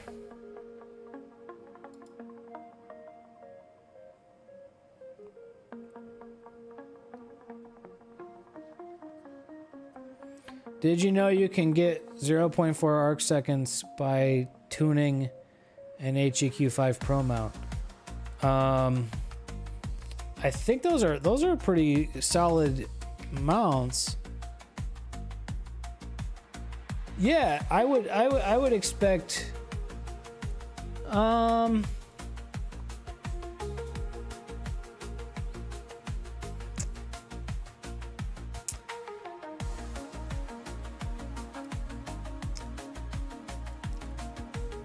HEQ 5 Pro mount.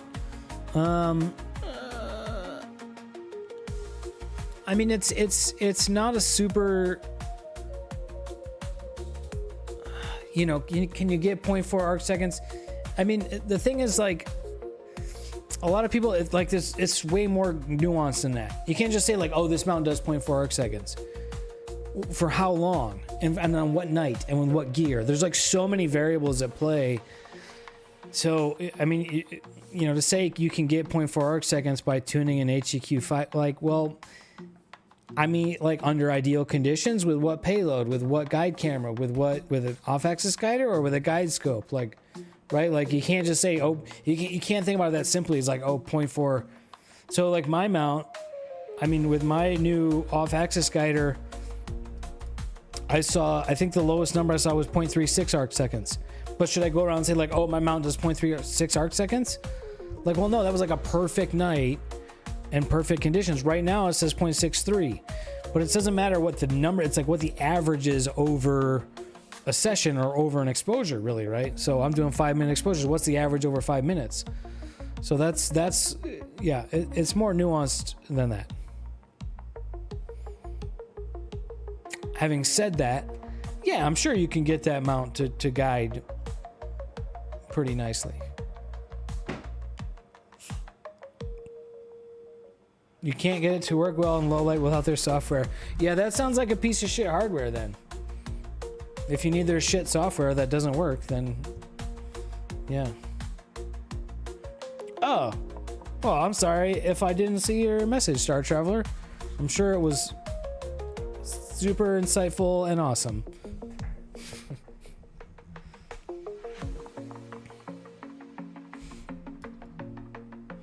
All right, my HFR has dropped here, so I'm better focused. These stars are still not.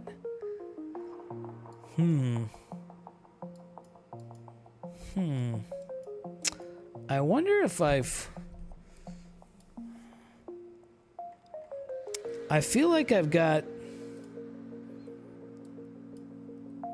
Maybe I've got some tilt going on or something, because I feel like I've got some elongated stars on one side of the image but not the other. No.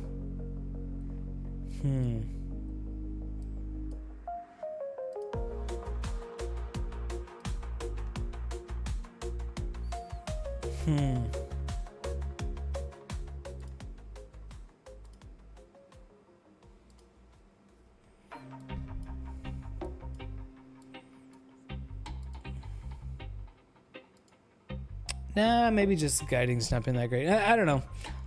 I think we'll let it go. If I try to mess with it, probably just make things worse. Either than Bortle 4, that's awesome.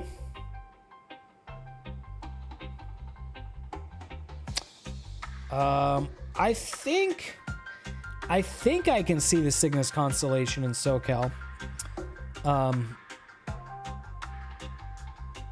Or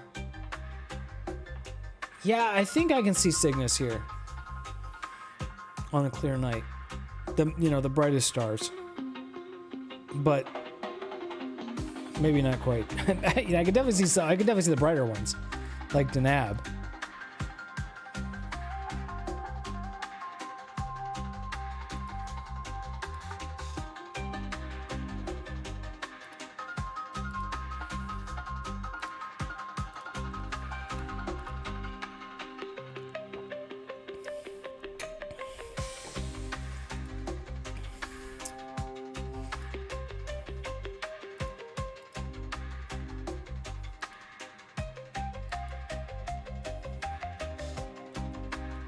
I mean, Bortle 4 skies, you should be able to see the Milky Way.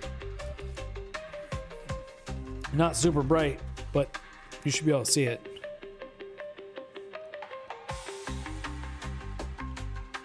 Where are you at, Splashy? You're in Idaho?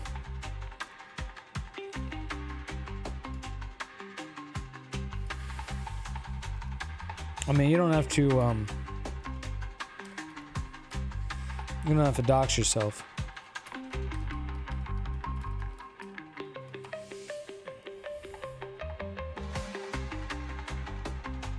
You can just make out the Milky Way in about Boreal 6. Wow. You know where to look for. Yeah, so here's me in the middle of the white.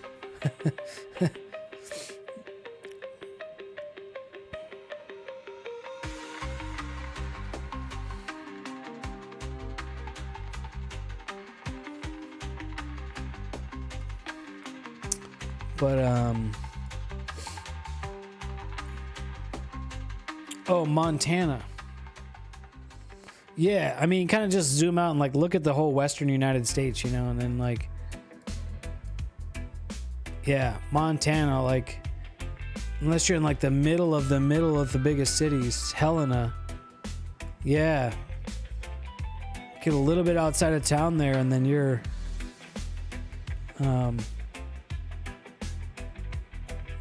East Helena, yeah, out here, okay. Yeah, depending on where you're at, according to this chart, it's somewhere between 4 and 6. Star Shot was in Missoula. Oh, okay. I think I knew that.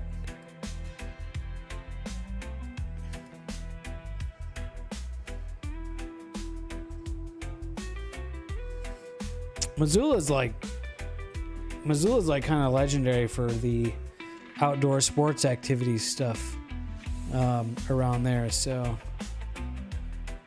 I definitely want to go up there someday.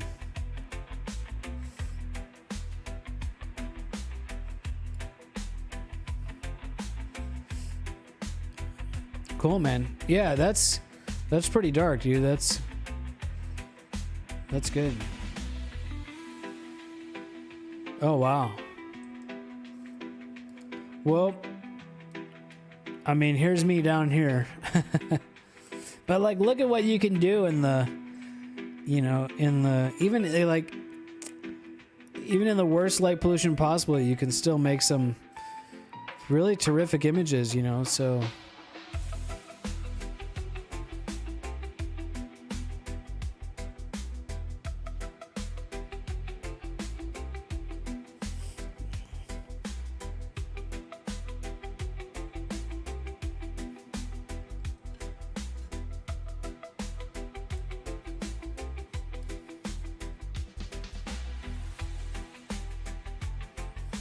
Oh, interesting. Interesting misadventures.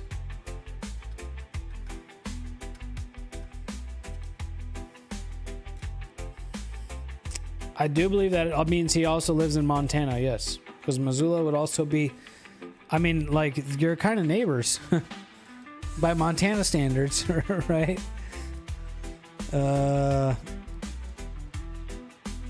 Helena and Missoula, look at that. I mean, you're just one freeway away. You guys can go hang out at Dermond. Look at Dermond. That's probably the vibe over there, huh? There's a little airport. Dermond Airport. You can fly in there. You think Southwest flies there? Yeah, just one B2 away.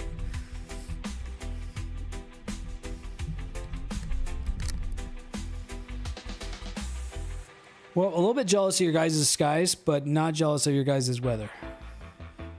Because it's probably cold as ass up there right now.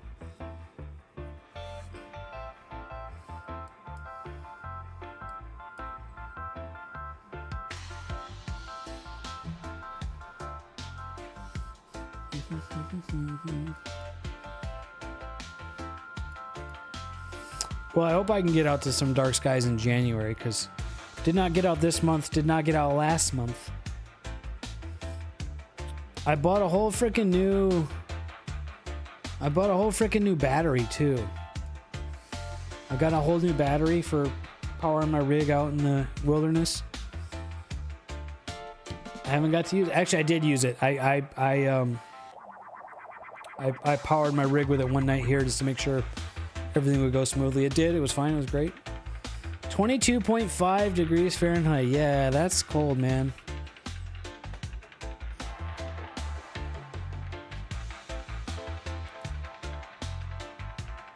Three degrees. That's a huge difference. Are you at higher altitude or something?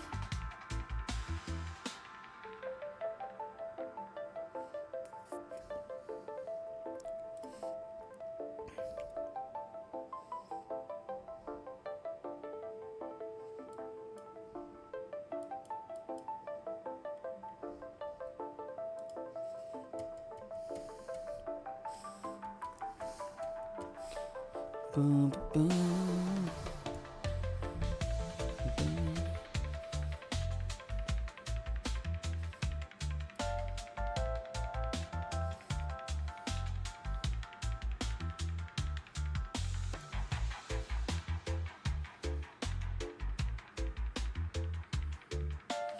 That Canadian Arctic air, man.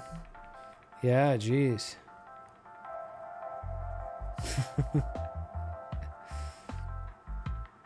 Smells like maple syrup.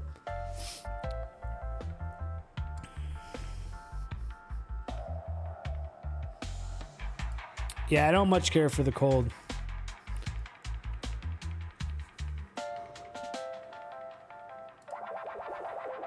Much happier here where it's warm.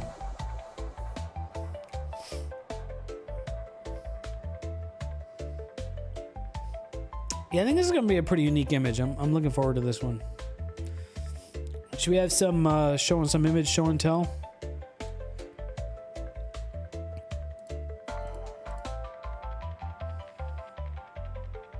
I mean, if you guys have been on the Discord, you've seen my images, but kind of where I've been doing lately. The Tadpole Nebula. So my SHO images. This one I really like.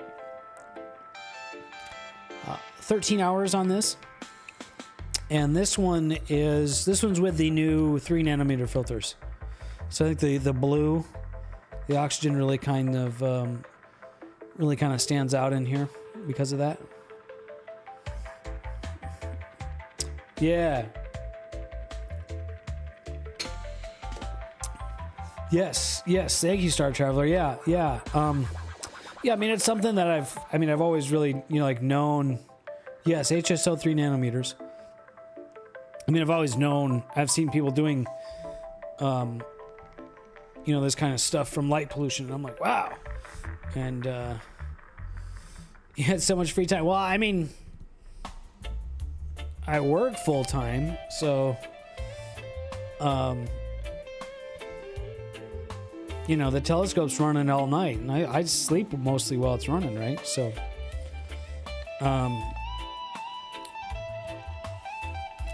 yeah, so that's Tadpole Nebula. I like that one.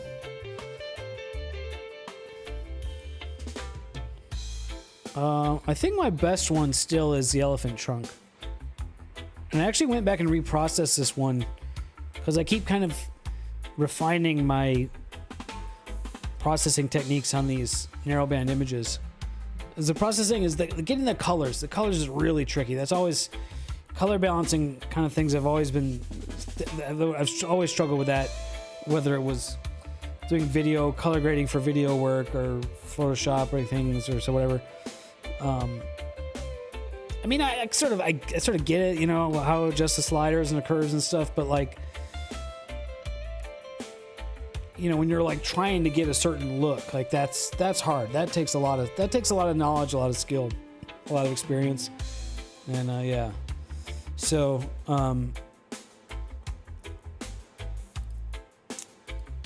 yeah, this one I've processed several times. That's 28 hours, and this is SHO with RGB stars. I did RGB stars on this one, and sometimes I think it's not too hard. It's not hard at all to do that. And I think it probably looks better. Some images, maybe it doesn't really matter, but they probably look better. So I've installed a declination motor. Okay. You snapped the declination axis timing belt. Oh, that's a bummer. How did you snap the belt? Like, those belts are super strong. Like, maybe that belt is really cheap or something. Okay.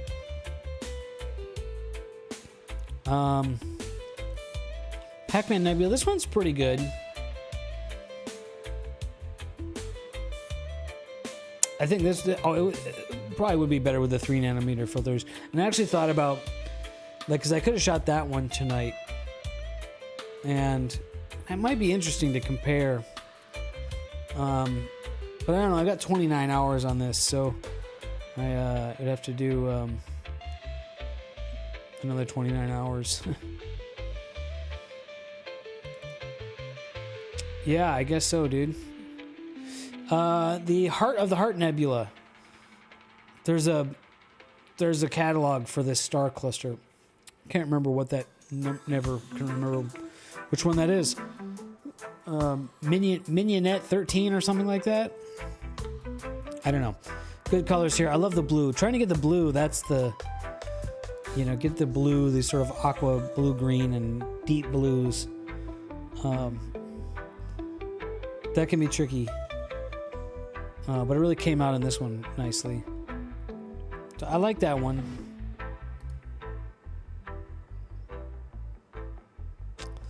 Let's see, what other ones? Thor's helmet. This is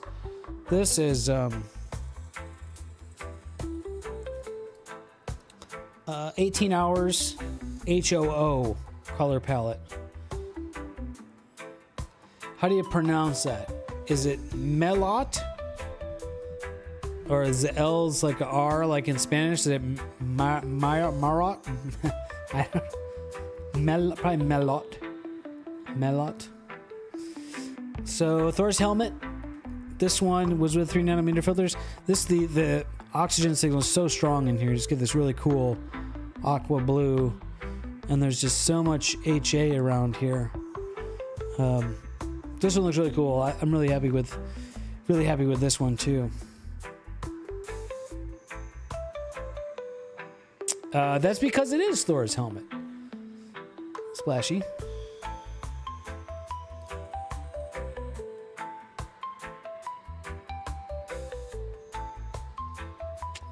Let's see. Those are the newer ones. I've got a lot that. I've got some new data on the Bubble Nebula. And this is older data. And what's up, Magistrix? Welcome. Definitely printable. Yeah, I think so. I've got a couple. I think if I was going to pay money to print prints right now, it would be Thor's helmet and Elephant's trunk. And those are two like completely different color palettes too, so that's pretty neat. Like this is blue and yellow, and this one's red, maroon red, and aquamarine. So totally different colors. Pretty neat. Thank you. Same to you, Magistrix. Happy holidays. Bubble Nebula. So yeah, this is this is data from in the fall. And this was with the older 7 nanometer filters. I've not been pleased at all with this one, with the background and the colors. I don't know, I can't get it. So I reshot it with the 3 nanometer filters, and I processed it. I didn't even save it. Like, it was one that just like, I don't know. It's just not. I mean, it's cool. Don't get me wrong, but I don't know. I just can't. I don't know what it is. I can't quite be satisfied with that one. So, of course, I've got lots of other images, but those are the kind of the standouts that I have, I think, for now. Yeah. Oh yeah, it's super interesting. Yeah, this like bubble structure. And this is one of the most beautiful Hubble images.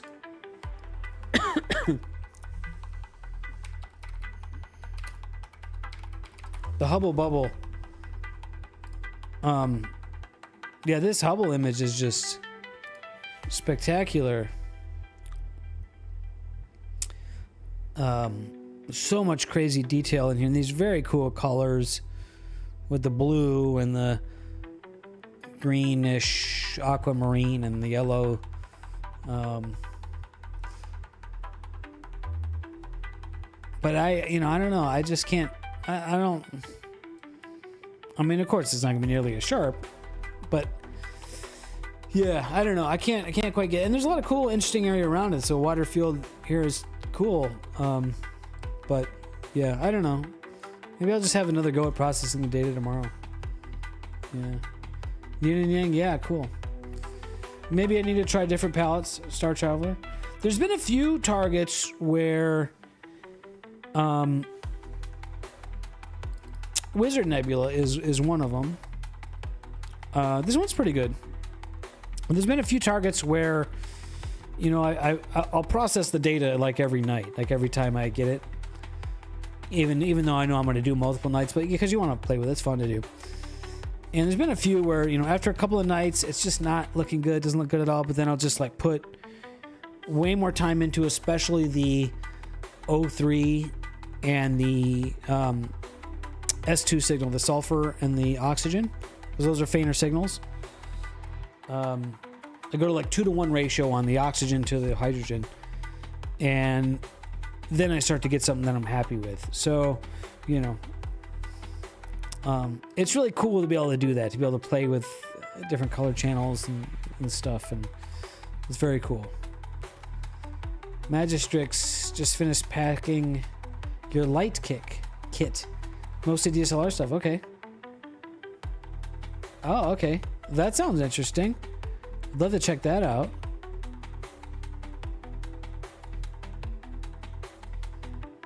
Sorry about the rain, dude. We had like 4 days in a row of clouds and rain here, and now we get a break tonight. And then I think then we're gonna have some Santa Ana winds, and then we're gonna have more rain. So, yeah. Shoe Bear, what's up, brother? Welcome. What's tonight's? Tonight's target is the excuse me, the question mark nebula. And I got a RGB live stack going here, an SHO palette. Yeah, it's not the best night, but getting this, I think, a really cool. I'm really liking this composition.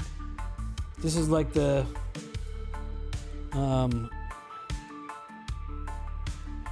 this is someone else's image on Asstro bin. So I'm kind of focused on this central core region here, the brighter part with these dark nebula structure in front. So I have a much narrower field of view.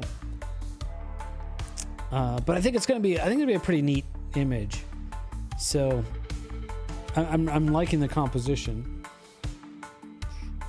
Unfortunately, I'll only be able to get like, you know, maybe 4 hours tonight on it.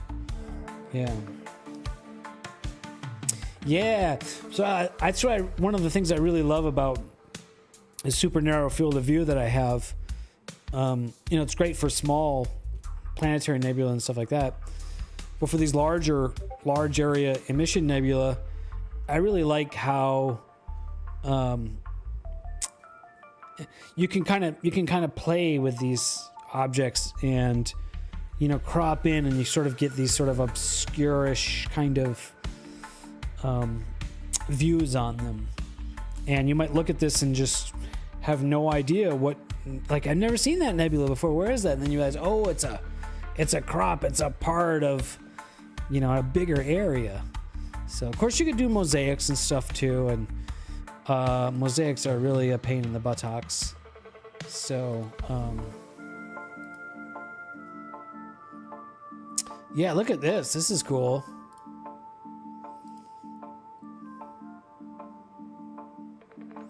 Magistrix, nice portable rig. Dude, I don't have like cases for anything. Like when I travel with myself, I just like pile it in my car. And like I always take tons of extra blankets because I don't want to be cold. So like, I'll just like put a blanket down, then put a telescope, and then a blanket on top of it, and like, which is totally lame. I definitely need to get like some cases like this for my gear.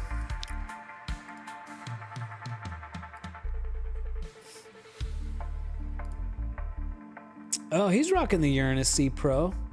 Yeah, there you go. There you go, Splashy. You were asking about this camera. Here's one right here. Our guy Magistrix is running that.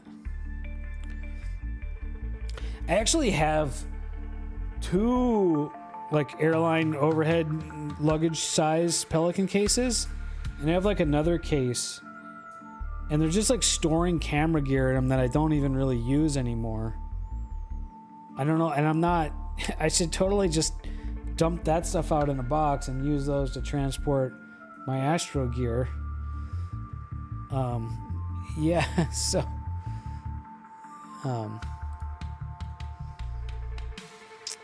yeah, he's got the Skywatcher EQ6R Pro. So I used to have the Orion version of this mount. I think they called it the Atlas. That was a very good mount. That was a very good mount.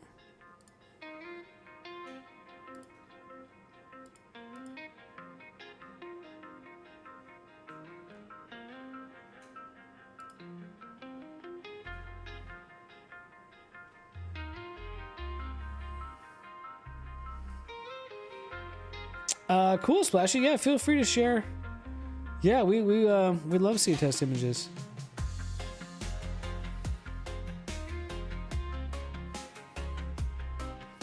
I could use some better cable management.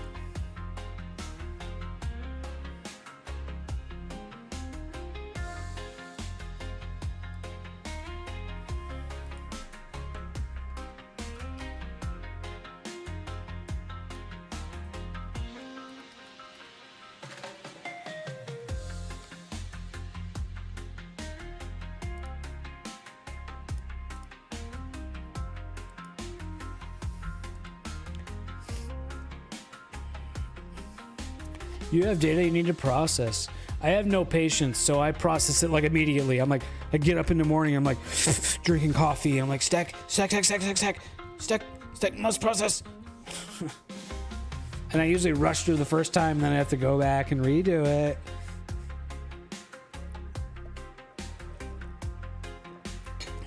Ooh, a fancy flat panel.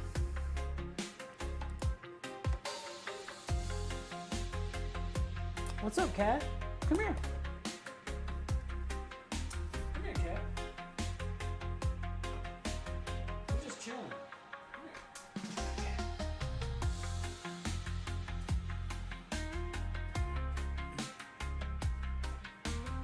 here. Out of stock, huh? Well, hopefully they can get that sorted out. We got some cat time. What's up, cat?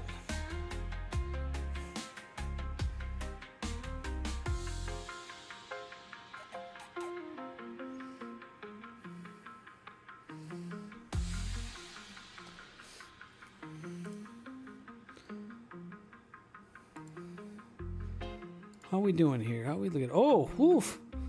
We got a spurt of ugly guiding.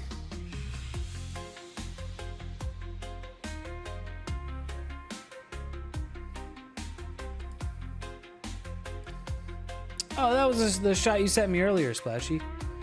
Yeah, you definitely got stars in there. I mean, you can't expect to see much at all on a 2-second exposure.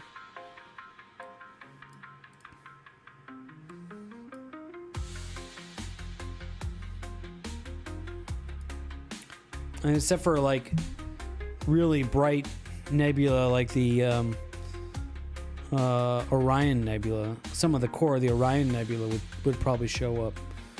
Plus your scope's pretty slow too, right? I think like f7. So I mean, at 2-second exposure at f7, you're not gonna see anything but stars, except for the really, really bright stuff.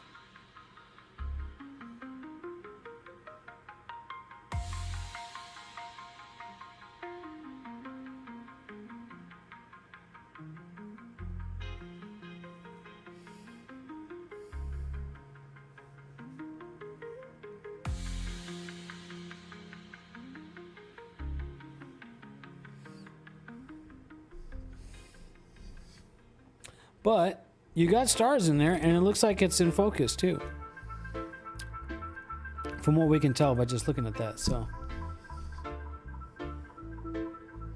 Whoa. Well, okay. You stuck here, cat?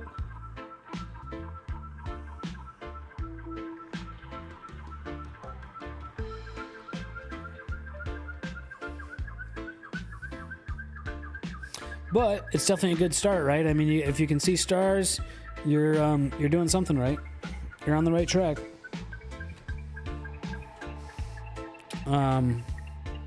They're definitely not super round. And like this one is clearly less round than down here. So that looks like maybe some field rotation.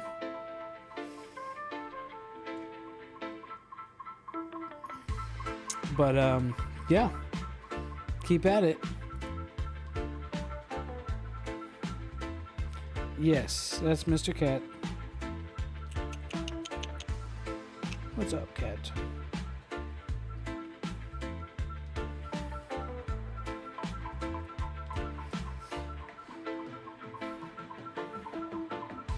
Yeah, I guess kind of an iffy night tonight.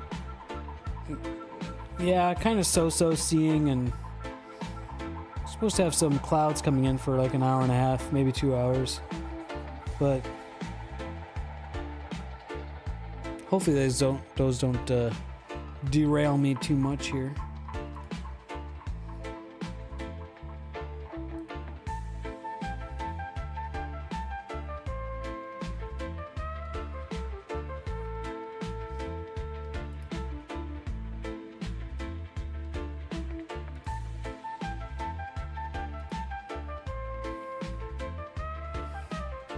That's Mr. Cat. What's up, Cat? Nope, you want to go away? Okay. All right, she's had enough.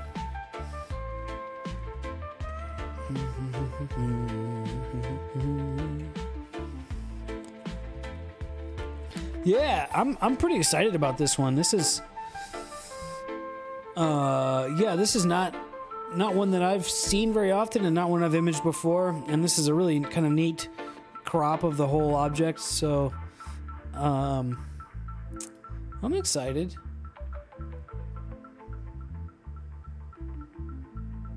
I mean, it's not really amazing. It's not going to be very great data. It's going to be kind of just so-so data.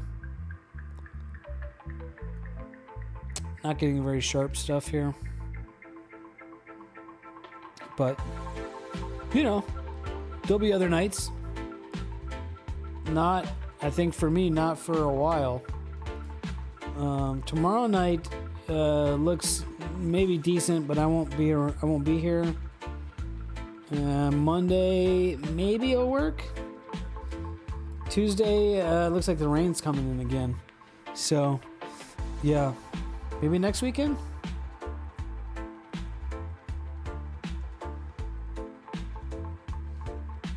I actually see a lot in the extended cloud forecast on Astrospheric. I see a lot of clouds all through next week. So, fortunately, that's also the full moon. So if there's any time to have clouds and rain when there's a lot of moonlight, is a good time. No, this is the question mark nebula, Splashy. This is a wider field view of the region. And so I'm just kind of focused on, I'm cropped in this like core of it in here. And this is upside down from what I've got. My version's upside down compared to this. But mine will be similar colors. I'm in like here. Right, but I'm rotated like 100 and 200 degrees, I don't know, a little more than 180 relative to this view. Mini pillars of creation? There's a lot of mini pillars of creation. Like every nebula has mini pillars. I would think that would be the Tadpole Nebula. These tadpoles in here.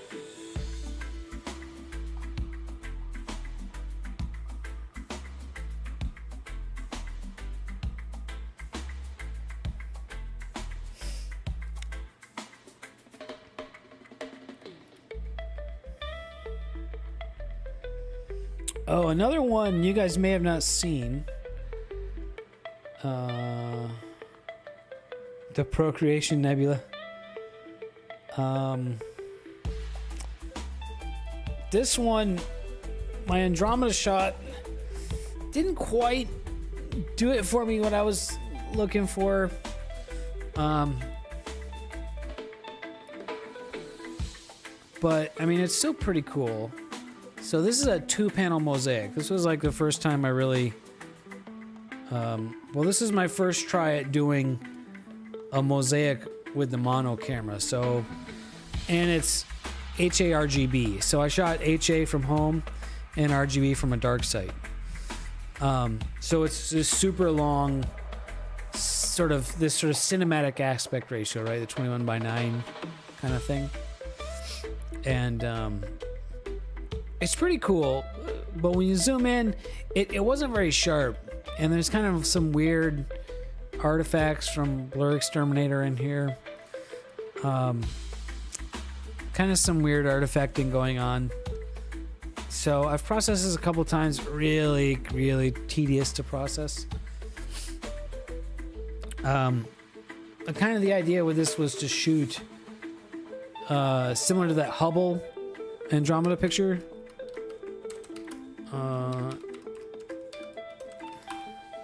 That like Hubble super resolution.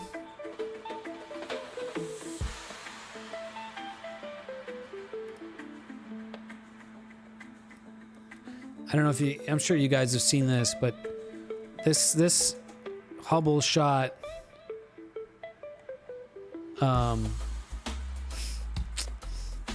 it's like a 200 by 200 panel mosaic or something crazy like that.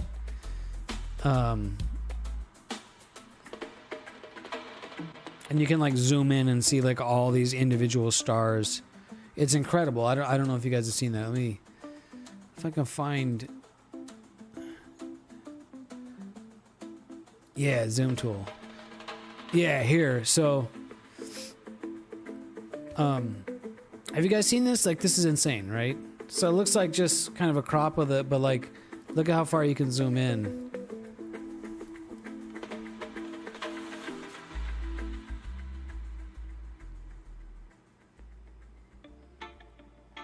Right, like our telescopes, this just looks like a big glowy area, but you can see all the like individual dots, individual stars in here, right? So that's pretty nuts.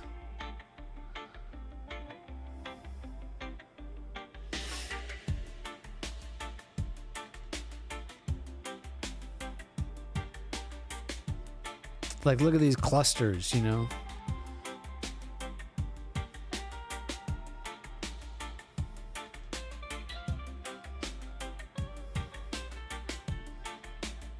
Even in the darker areas, it's still just all stars, right?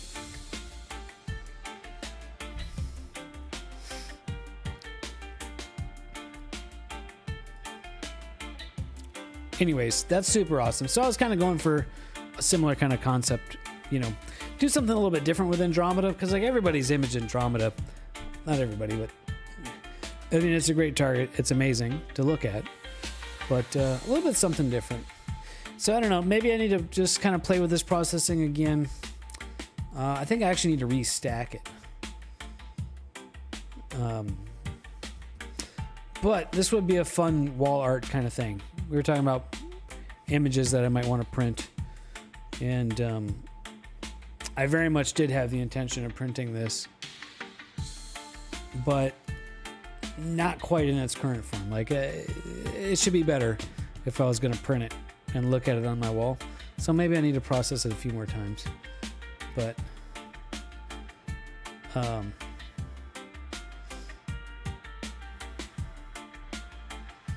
doing these HA-RGB images is pretty tricky. So, you know, I don't know. That's another one that I've got that's sort of notable.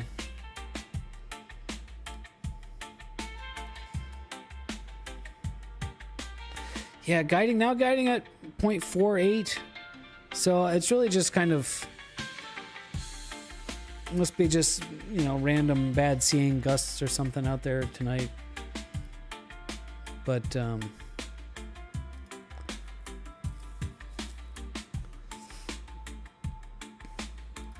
my Crescent Nebula image, I like this one, but I wasn't super satisfied with, not super satisfied with the quality of the O3 signal. You know, it really kind of gets lost in here.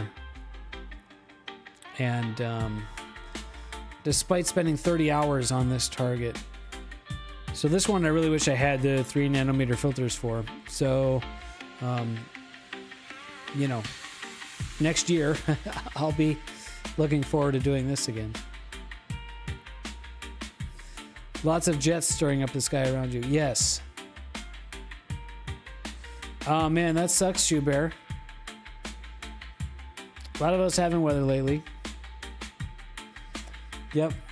I'm getting the rare SoCal storms. This is like the one night in between storms, really, for me. So, glad you guys are hanging with me to enjoy it. So this one's cool. I really want this one to be better. I really want to shoot the O3 with the, you know, from a dark sky sight and or with the 3 nanometer filter to get better better O3 data on that one. But I love the detail in here. Just insane object. Another one that disappointed with the quality of the O3 signal. This is by far the longest integration time that I've done. This is 82 hours. And I think 50 of that is in the O3. And it just, like, this thing is a big shell, kind of like the Crescent Nebula. And I just don't see it. You know, I just kind of see this. And despite 80 hours, the signal is just not there. I think in the noise of the light pollution, it's just lost. So, I mean, still a cool image, but definitely one that, you know, there's a lot more data in there. Oh, do share, Shoe Bear. Was that the one? I think we were looking. I think we were imaging that one at the same time.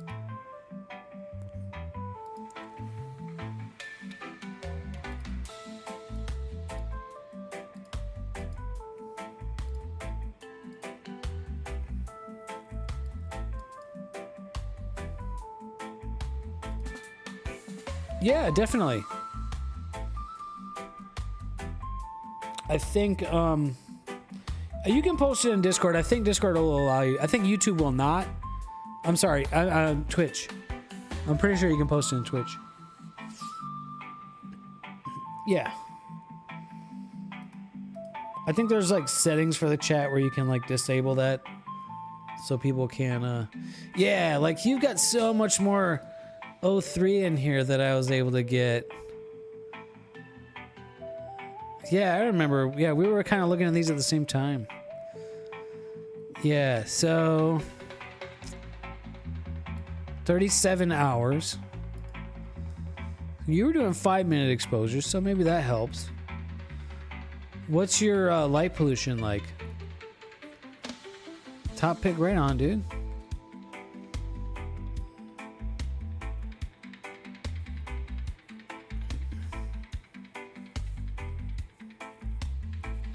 Oh, Bortle 6, there it is. Yeah.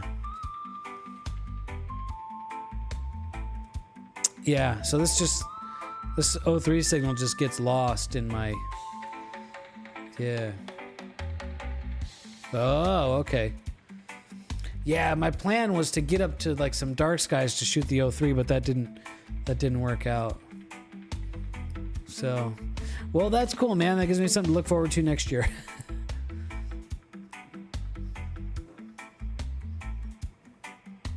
I love this, all this other blue in throughout here too. This looks really cool, and you can see I get like just like this like ghostly hint of it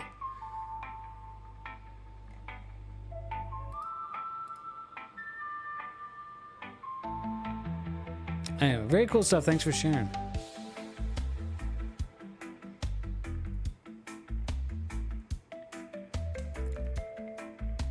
I haven't posted any of my stuff on Asstro Bin. I think you still gotta pay to have an account, don't you? Like, I think I was looking at that. Like, what's the deal with Asstro Bin?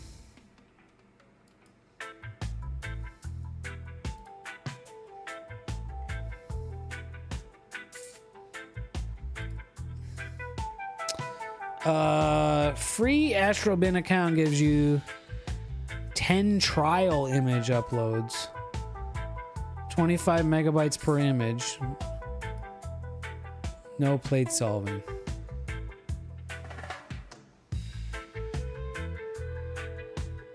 Free account is considered a trial period.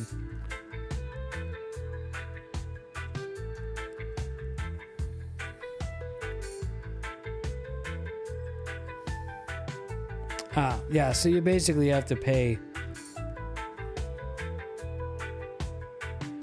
So, I mean, I understand they got to pay the bills, right? I think I remember like 10 years ago them going to this like paid model, and it was kind of causing a bit of an uproar in the community. So,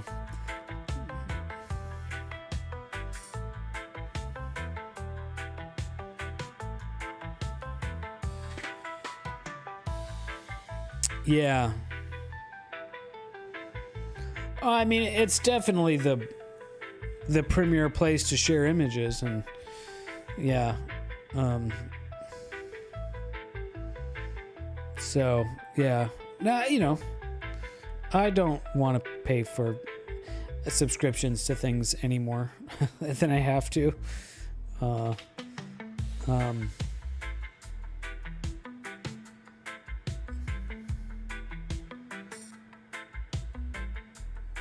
Yeah, I don't know. Maybe someday. But it's definitely the best way to share your Asstro images, that's for sure.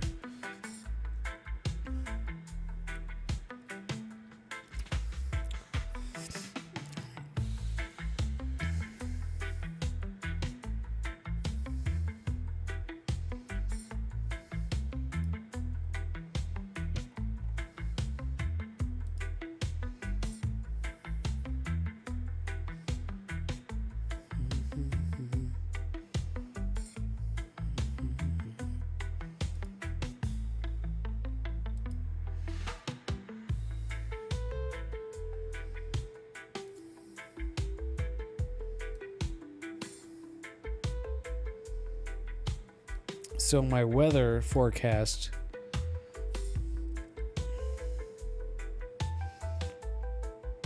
so you can see,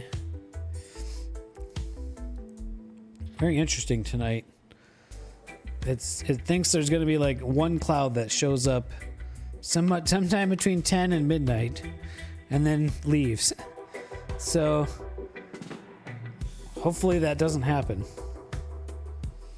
And if it does, maybe it won't be in the part of the sky that I'm imaging. Or maybe it'll come and go really quickly. Who knows what that is?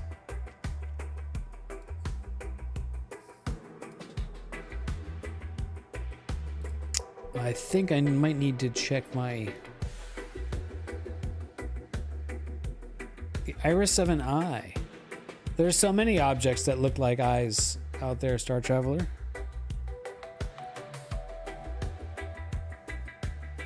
Yeah, because we want to shoot the Horsehead Nebula too. And I did, and I never did finish setting up this sequence. Oh, geez.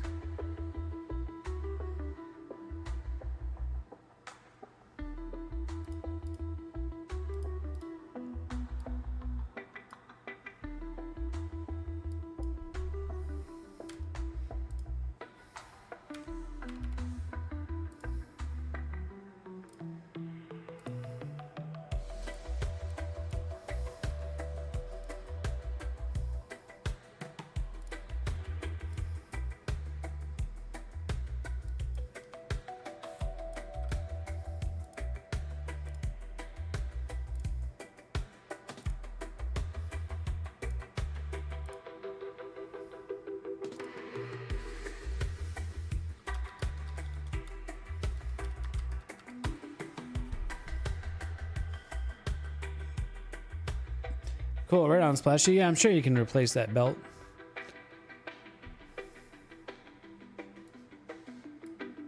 Hopefully, we can get Horsehead tonight. Oh, wow, I can only shoot that until... Oh, man. Oh, wow, I can only shoot that until about 2:30. I need another target.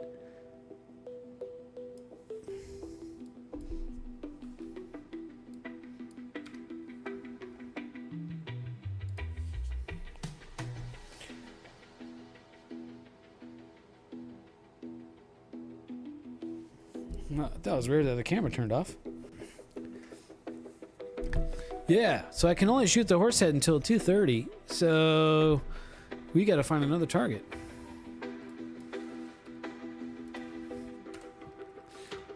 Gotta make full use of the night. So let's see, what can we get here?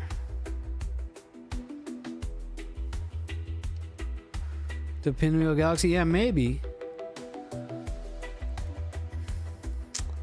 I got Christmas tree, got rosette, got all this stuff around here. Jellyfish. How do you get your horizon line set, Nina? There's a couple of tutorials out there for that, and it's not super accurate. Yeah, the greenish line here, this jaggedy line, and I also have it in Stellarium. That's the red line in here. So like this is a tree, and then there's a gap, and then there's another big tree, and then this whole line here is the roof of the apartment building that's looking to the west. So this is the amount of sky that I have, right? This is my sky. Yeah, it took me a couple of tries, and it's not super accurate, but it's at least accurate enough to give me an idea. Like, it's accurate to within a half an hour. Although they did just trim the trees, so my tree line is not quite as bad as this looks right now. It's still quite a bit better. This is a safer margin. I think the main thing that's not super accurate, the main accuracy is how you record that data.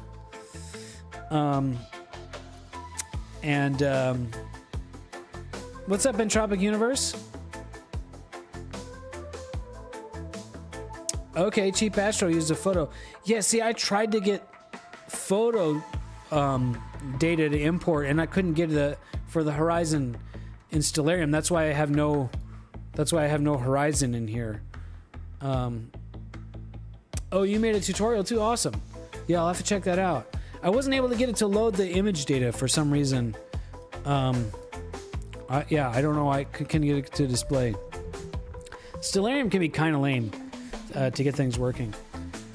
But yeah, Schubert, to get it to work, you have to have like an app. It's like a surveyor's kind of app, you know, that will measure, you know, the angles from your camera position, and you take a bunch of pictures and it spits out like a CSV. It was tricky. It took me a couple of tries. But it's very, when you have a complicated skyline like I have, it's very handy. So yeah, share the link. Is that a video, Cheap Astro? If you've got that, post it in the... Oh, on YouTube, I don't think it'll let you post the links. If you share it in the Discord or something like that, I'll repost it. Yeah.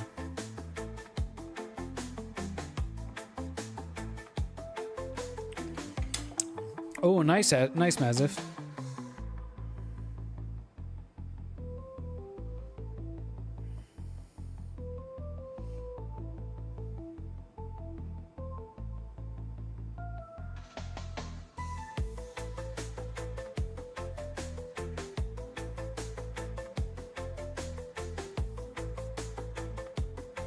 Yeah, if you got a complicated skyline, it's worth getting right.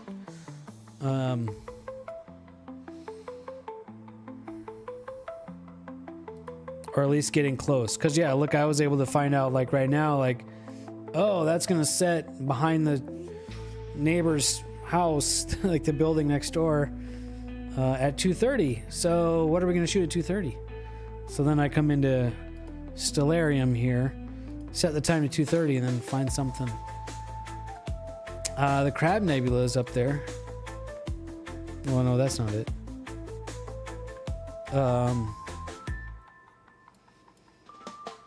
Oh, maybe the Seagull Nebula. That'd be new.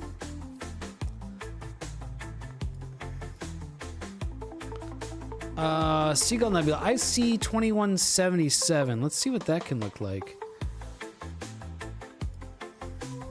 That's a cool emission nebula.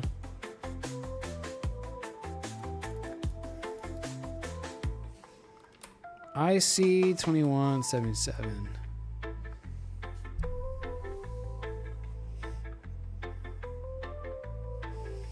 Yeah, that's kind of like a fall target, so you're kind of losing it. Splashy. But there's way darker stuff now. I mean, there's way brighter stuff.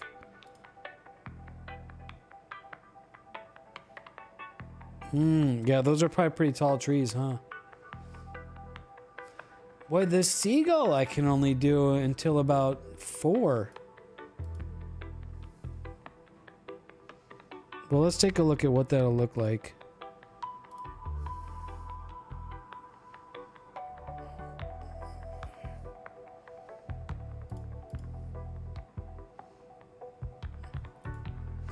Very cool. I will share this link.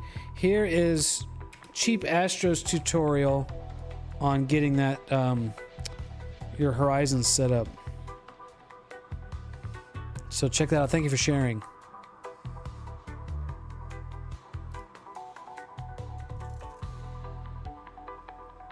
This thing's taking forever to try to load this freaking. I know I used mainly, I think, a tutorial from Patriot Asstro. I think it was Patriot Asstro to get mine working.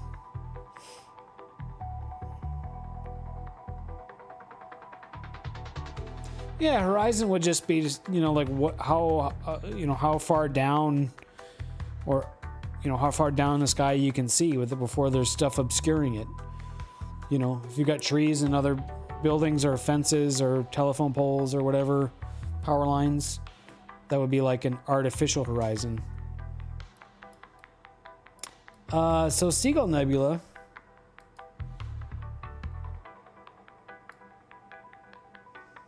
There's definitely some cool stuff in there. Why is this thing? Oh, memory card full.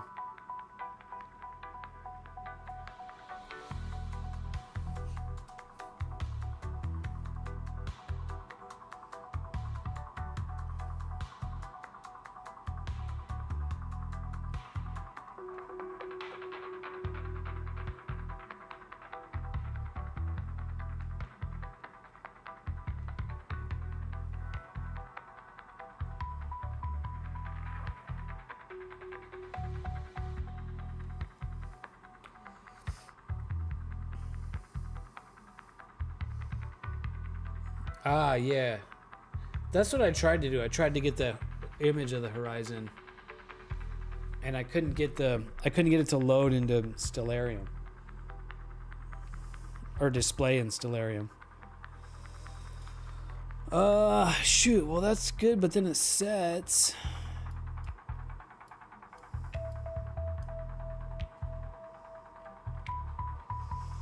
Dang, that's kind of everything. Oh, maybe a Christmas tree.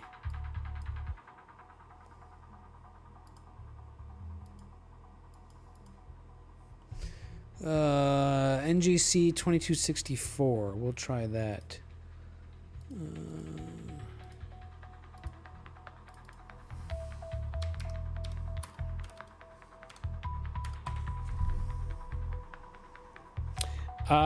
For the second part of the night, we are getting close to galaxy season, aren't we?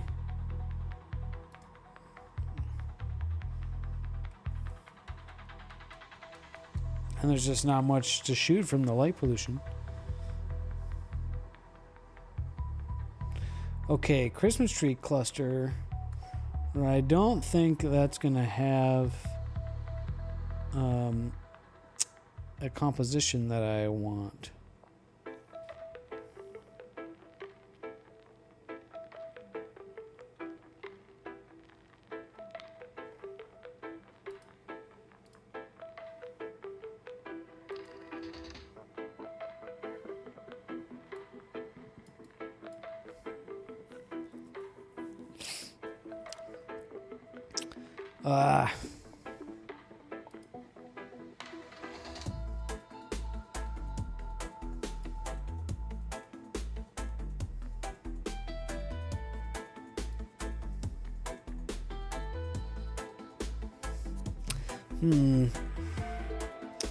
Well, Christmas tree cluster.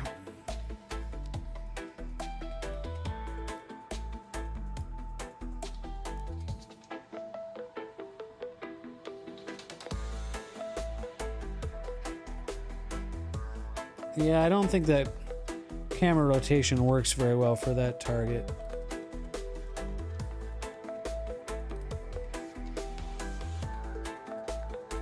And I can only shoot that one till about 4 in the morning anyways.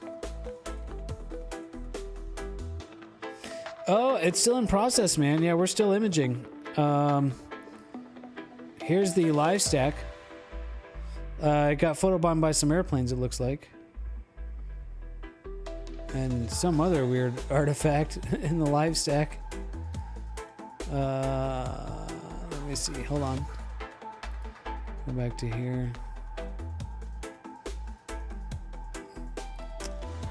Yeah, I'm gonna start getting regular. Oh man, this might be a bad.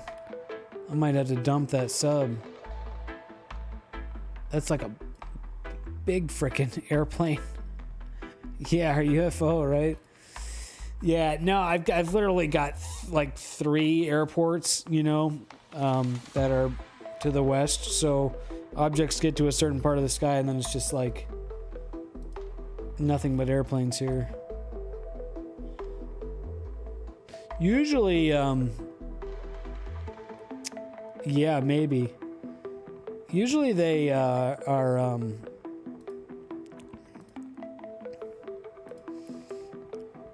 wow, this whole thing, this whole bright area here is like, yeah, that's like a, yeah, part of the airplane. You can make out the end. Is it, you think that's what that is? Like that's the nacelle?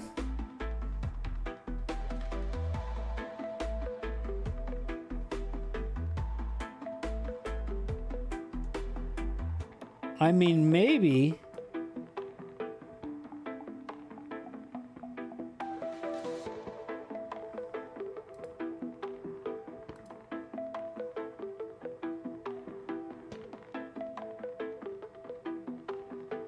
Maybe, yeah, I see, I can kind of see that.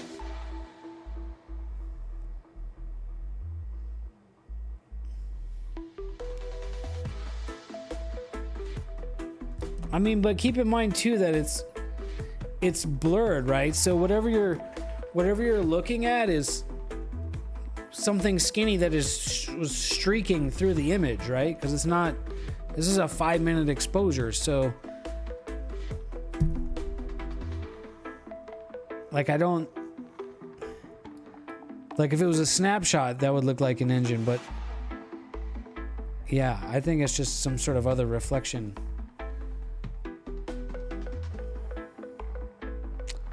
A flashing light.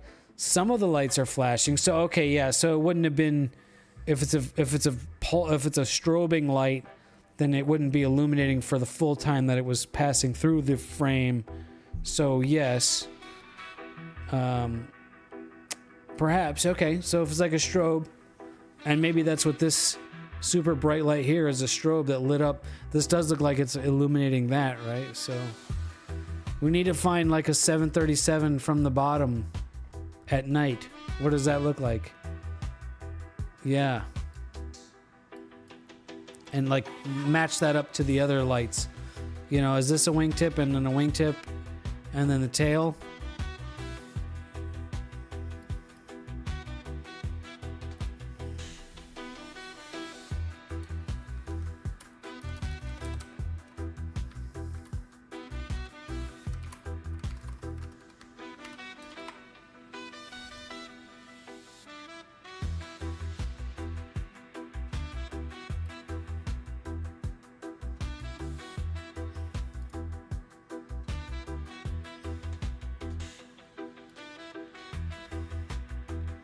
Well, I did get another one, like every one of these now,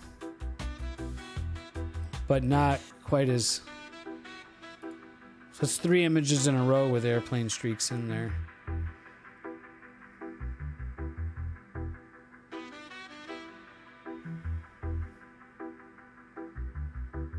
Yeah, well, maybe. Okay, so here's a 737. Ah, come on.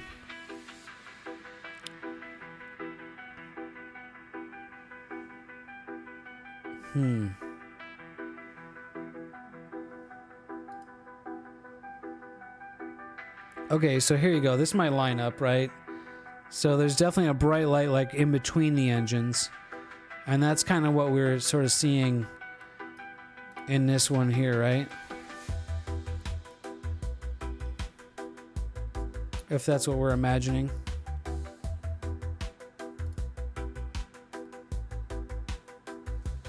Tell you what, I won't throw that sub away right away.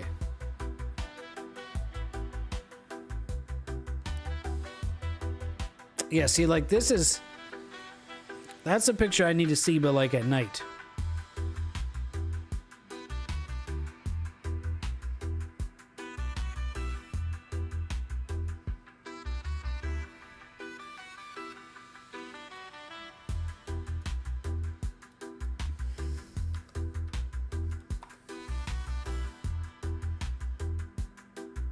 Okay, check this out. Here's an A320.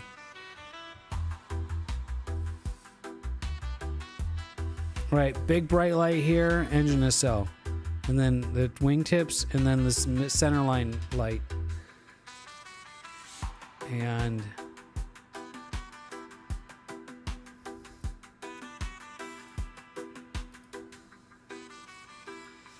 so there's definitely... If that's a centerline light, there's a bright light here, and then there's another light here, which is like 2 lights. Centerline, and then, right? Centerline, the nose, 2 bright lights, engine nacelle. So if that's engine nacelle, centerline, bright lights, the question is that going to the west? Because, right, is this the west of the image, right? Because he's definitely flying to the west because that's the direction of like LAX, right? So it's probably going to LAX from here. Yeah. So how can I find that information out? I mean, I guess a plate solve of the image. Sure, if he's not directly overhead or if he's rolled slightly, right? That would make sense why. And these lights are not directly on the bottom either. They're on the... there's these bulging areas that house the landing gear when they're folded. So that would have been masking, like blocking part of that one light on the right.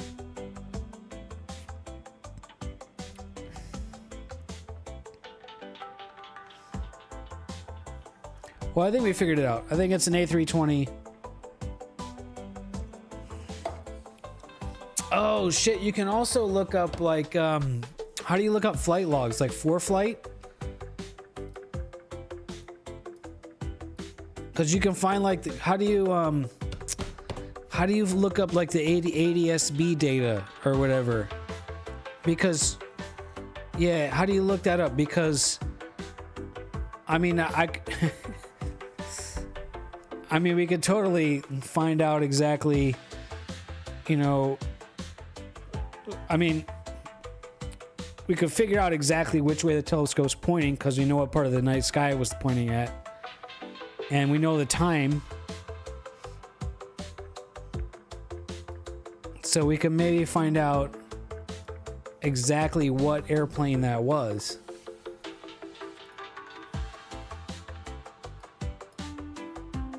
Oh, it was one of these. Look, oh, that's look, there he is. Oh, here comes another one. Oh, look, right. Look, you think we're gonna see DAL 20?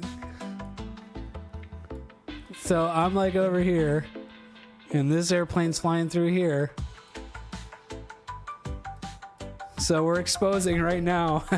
Are we gonna see this airplane? I will be pointing to the west.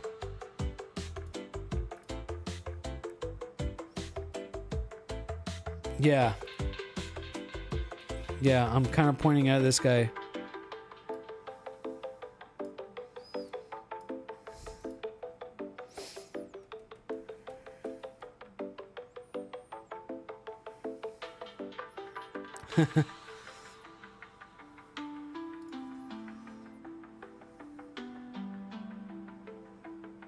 Oh, really? Used to be air traffic. Oh, interesting. Wow. Can you rewind this though? Because I need to go back to 826.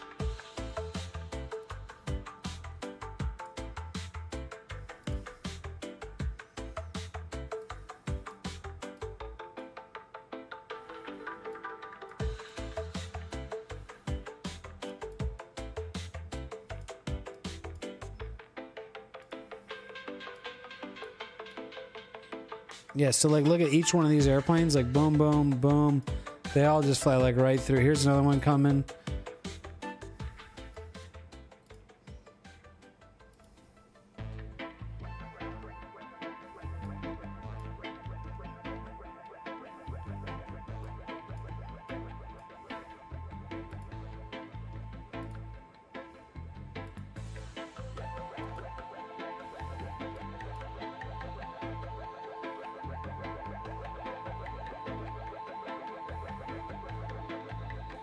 Oh, playback.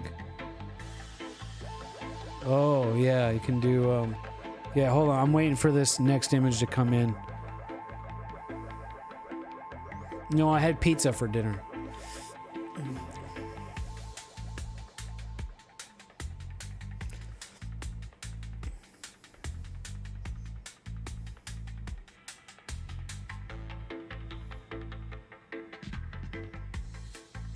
No, he missed it. That was very courteous. Thanks, thanks, Delta Airlines for, staying the fuck out of the way. I guess let's see, like, playback, and then, time. Oh, I don't know what UTC is. What? I gotta convert UTC to fucking Pacific time, like... Let me just go backwards. Like...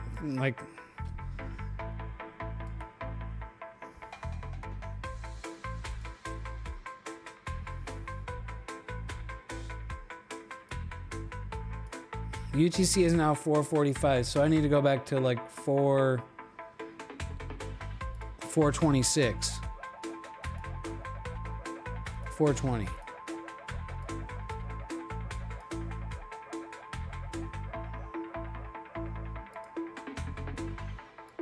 $4.20.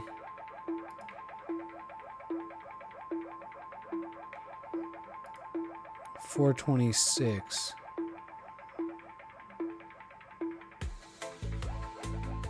Oh, look at this guy. Bloody Americans. Yeah, fuck me, right? There's 8,000 different time zones. Look at this guy right here, though. Oh, this is my guy. This has got to be him right here. This is 4:25. This image, I'm not sure if it was started at 4:26, but this guy's like very close to where I'm at. American Airlines, Boeing 777. Oh, that's a big airplane too.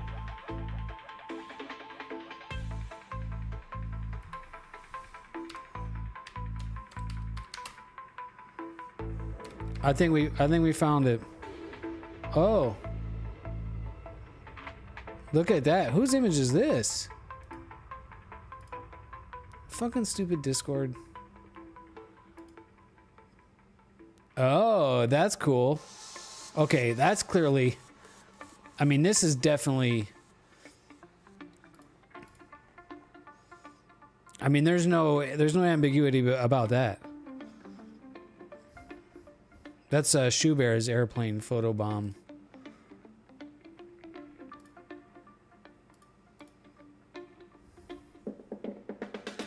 Yeah, AL2808. That's what I'm thinking. It's got to be because, like, I mean, he's like, that's the timing, and it's like so close to where I'm at, and that's a big airplane too. I was actually searching for.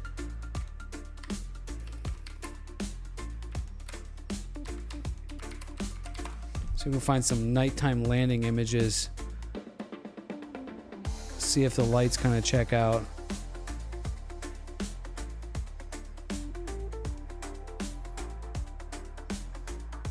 Yeah, I think because look, the lights are like on the wing, on the side.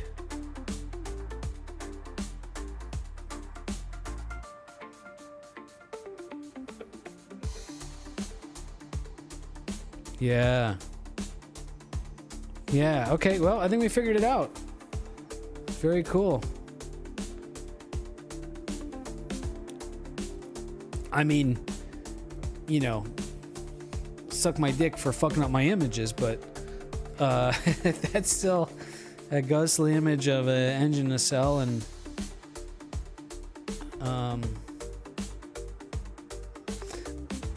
yeah, pretty cool to be able to look this up and find.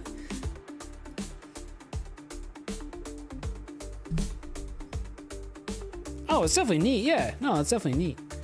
And honestly, it'll probably stack out. The live stack doesn't. The live stack can't remove it because you need to do like the Windsor Sigma clipping or whatever pixel rejection algorithm. So it'll probably stack out.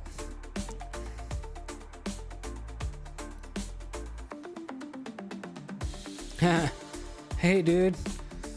I got your picture going to space, man. I don't know if it will be a rejected sub. I'm gonna save it and stack it in there, and if it shows up in my final stack, then I'll reject it. But oh, I just got another one. I just got another one. Look, that's another. Yeah. What time was that one? That one was just now. 2050.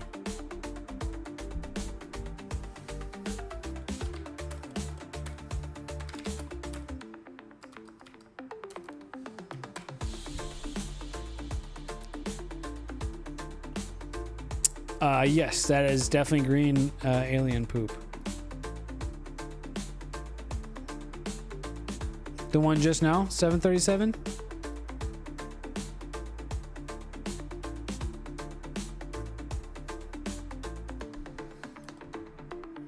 Now, why do I not see? Oh, probably this guy right here. Oh, no.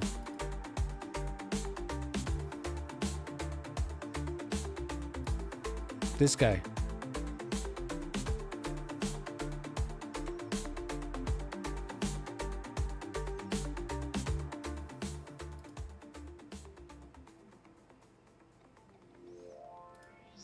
This King Air here, yeah. Right about now. Let's see the next one. You guys are ruining my subs, man.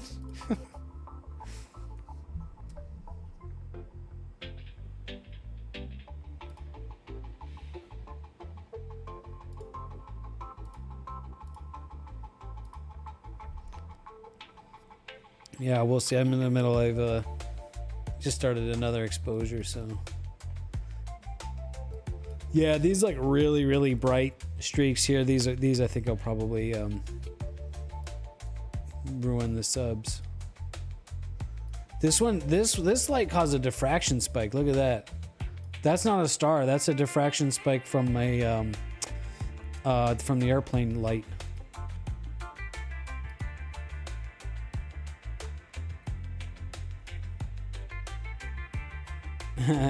That's all right, Magistrix. That's okay.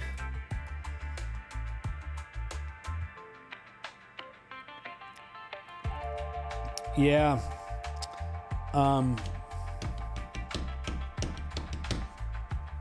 Yeah, will the stacking remove? I mean, I did a stack the other night or the other day, and there were some of these like really extra bright streaks, and it did leave some artifacts in the image. So it wasn't quite perfect. Lighter streaks like these right here, like no problem. But these like really bright ones, yeah, it might have a harder time with.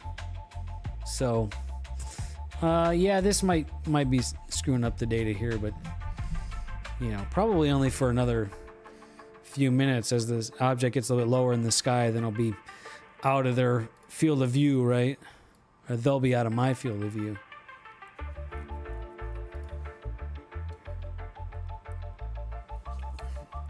I need some agua. LAX's approach is busy. Yes. You know what's even busier than the approach to LAX is the motherfucking traffic to drive in there. If you've ever had the misery of doing that.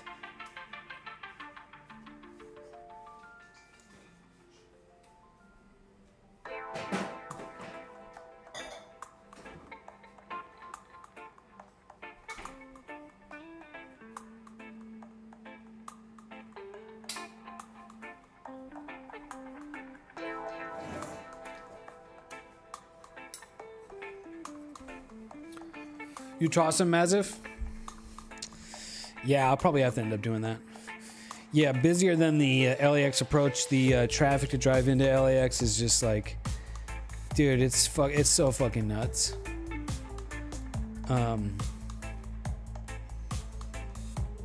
Yeah, it's just really stupid.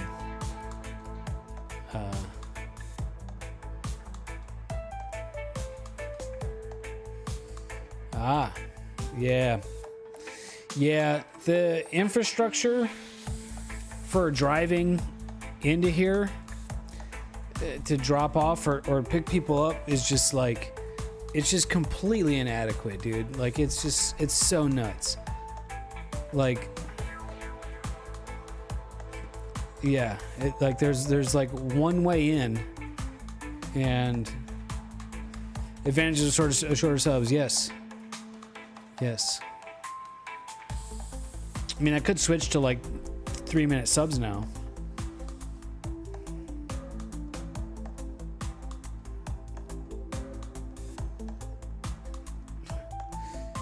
The one damn road trying to go north. Yeah. I had to do an LAX airport drop off last week, and I'm gonna have to do an LAX airport pickup tomorrow night. So hopefully it's not quite as bad tomorrow night. But yeah, if you do have to go to LAX, especially if it's kind of a busy-ish holiday kind of weekend or whatever, give yourself at least an hour to get from the freeway to the actual like terminal. Right? That's not to get to the airport. That's to get from the freeway. So the freeway could be 2 or 3 hours on the freeway. An additional hour to get from the freeway exit to your terminal to get out of the car. That's typical.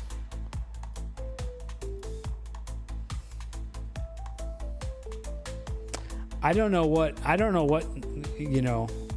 I don't know what the answer is, but it's not. I mean, I'm not a fucking traffic expert, right?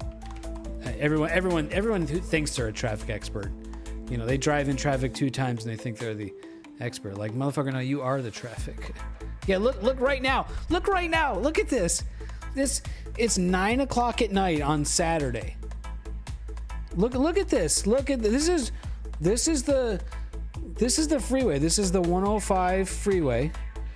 So if you're trying to get to LAX right now, You're sitting in this traffic all the way from here. Then you get off the freeway, and then this is a tunnel that goes underneath. This is all the way, and then red all the way. So, it's every single. It's because there's only, because I'm an expert in traffic, right? This is the only way in. So like, there's like, if you're coming from the south or whatever, or the north or the east, the only way in is through this one loop. And this loop is like 1, 2, 3, like 4 lanes, and then the parking lane, right? So it's 4 lanes just completely jammed, and you have to drive this loop.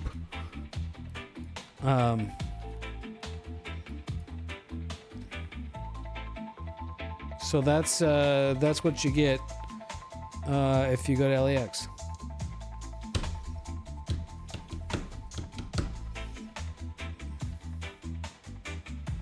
I wonder what it says the time directions to Terminal 4 from. Let's say I'm like right over here. Oh, 37 minutes.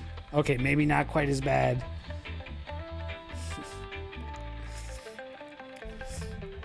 Yeah, dude, I don't know. Or like all the parking lots are like around, and then there's like a train. Who would have fucking thought?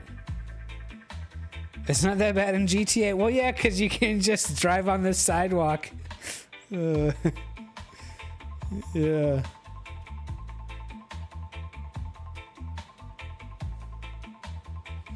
Grab the metro thing? What metro thing? There's sort of like a train or something, but I don't know. I don't know. The answer is you just don't fly into LAX, dude. The answer is you fly into Long Beach or John Wayne Airport, or Ontario. And then you don't fly into LAX, and then you won't be fucking up my subs with your stupid airplane flying machines.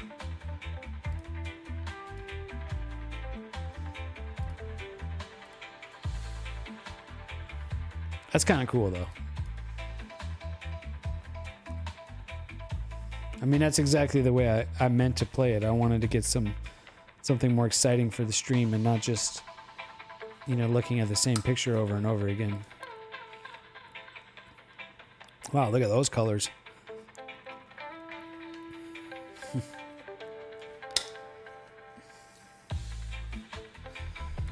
Well, okay, I'm glad I saw that. So now I know for tomorrow I'm gonna have to go there.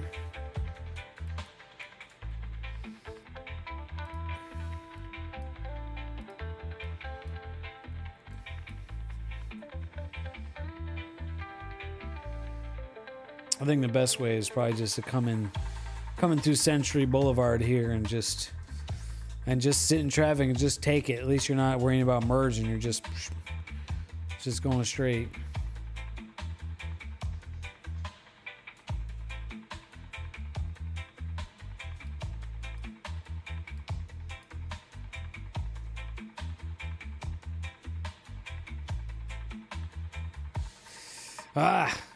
Don't you just love the city?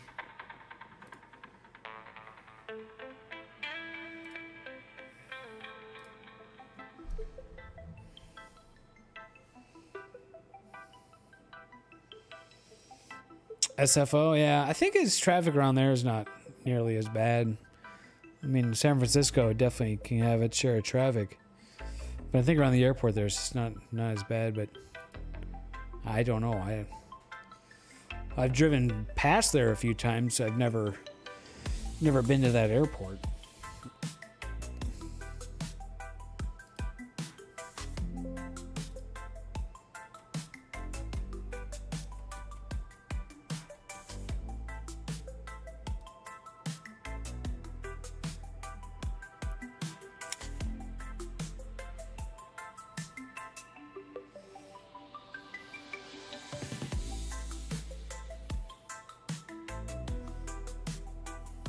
My print's going good.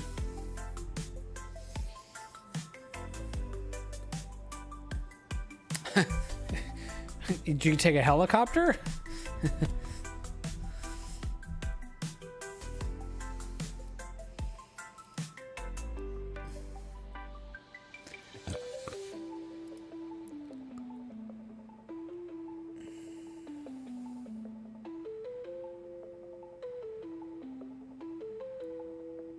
Ah, cool. Yeah, it's just crazy that, like, I mean, you could understand at, like, you know, 5 o'clock or 5 p.m., you know, or 9 a.m. or something, you know, being traffic and crowded. But, like, dude, it's 9 p.m. at night. Like, it's, like, late. And this is what it's like getting in and around there.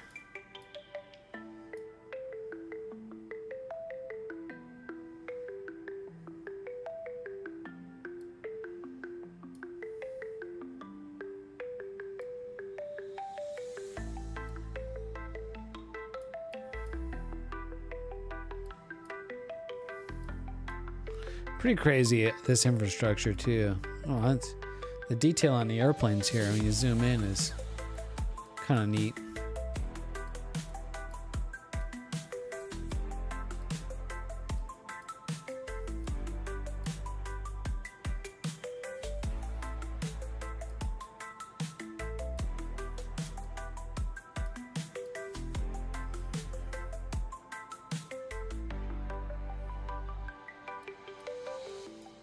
Kind of fun to scroll around here.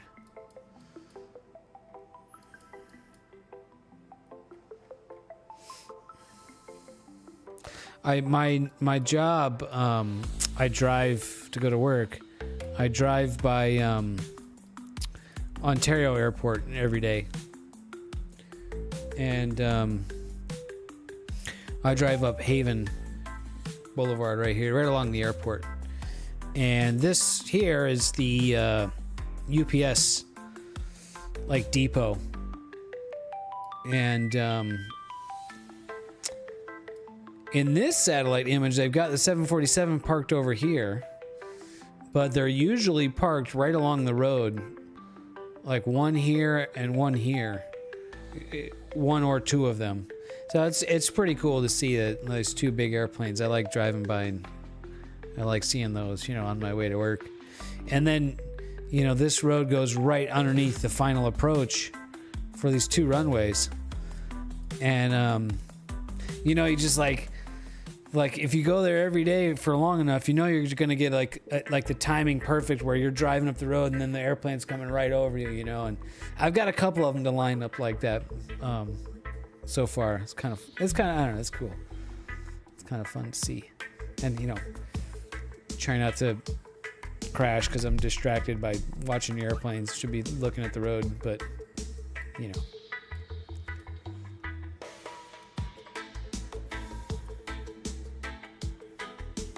Anyways, it's fun.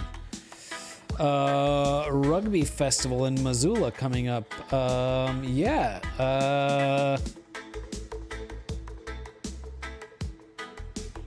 Maggots Rugby.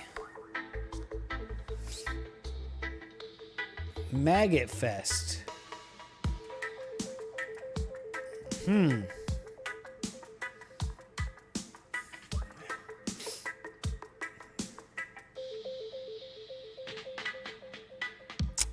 That's interesting. I've never played rugby.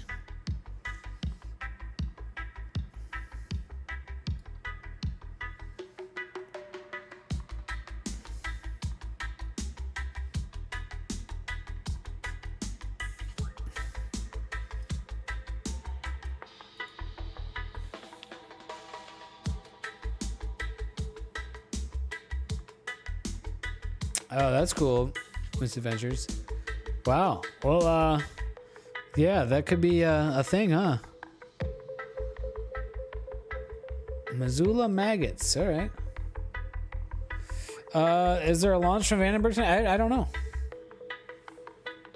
Mostly a drunken party. Yeah. Yeah. I bet. That kind of looked like what that crowd was like. I do enjoy drunken parties.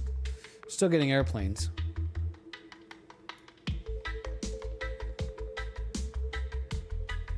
Oh, launch was delayed. Ah. I don't have much of a view of any launches from my place. I'm kind of at the I'm kind of on the lee side of the of some hills.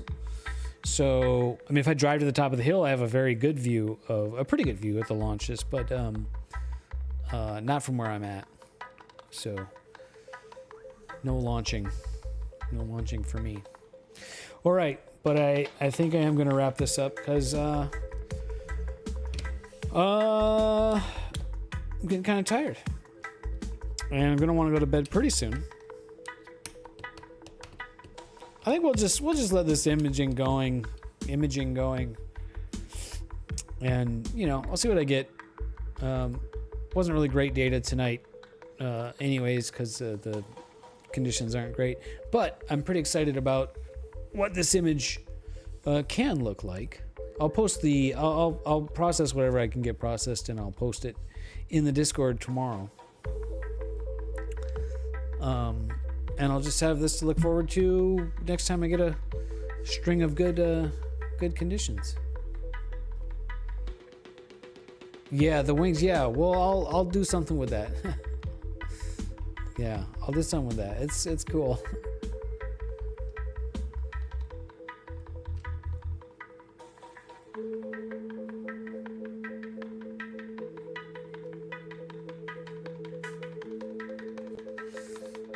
Fun stuff. There's an SR-71 at a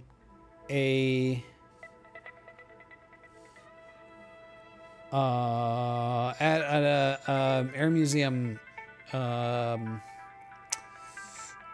somewhere near here.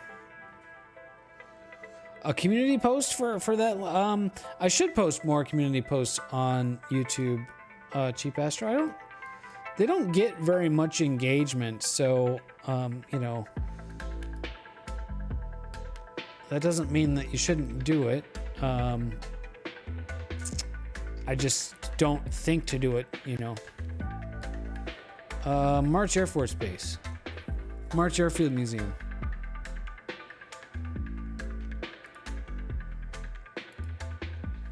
There. Oh, it's indoors.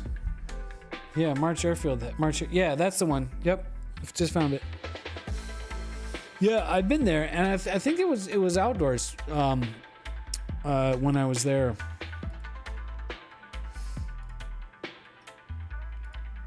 They got some cool airplanes. This was like a long time ago. This was more than 10 years ago that I was there.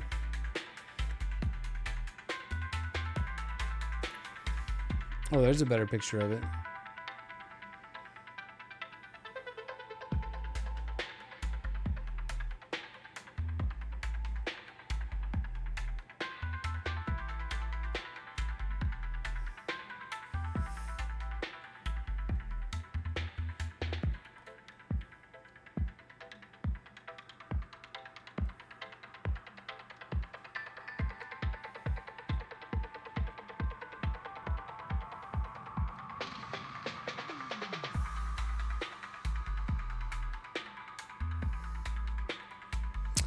I think pretty much everything about the SR-71 is impressive.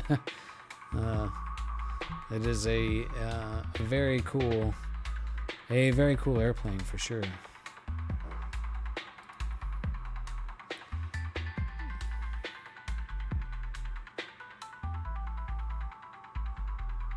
But yes.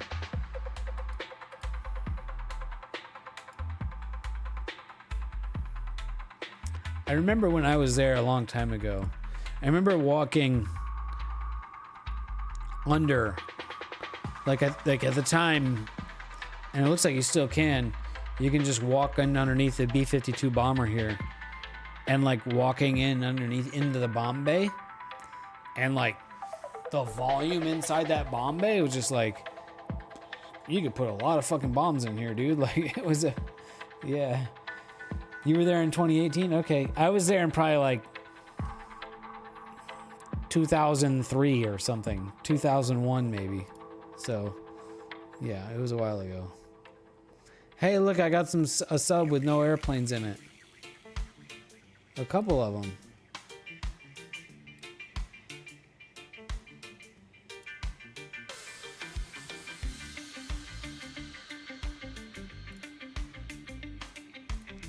Fun stuff.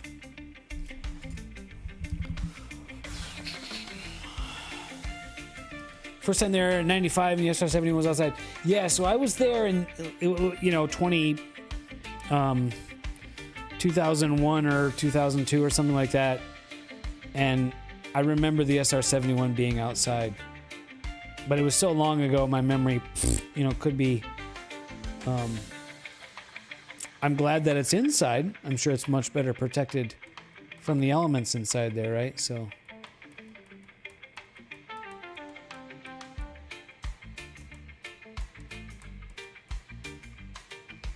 very cool stuff.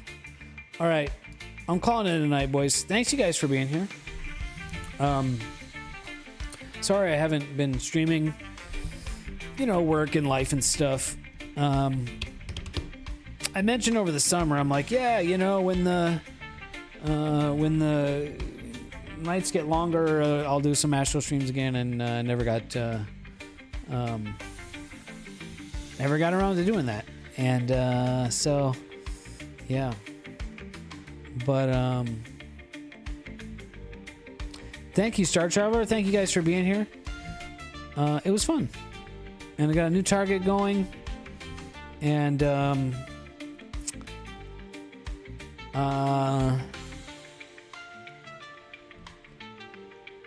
yeah, maybe we have rain and stuff, but maybe I can do some processing streams or something. Maybe we can have another go at that, oh shit, it's, Chill Maze. What's up, dude?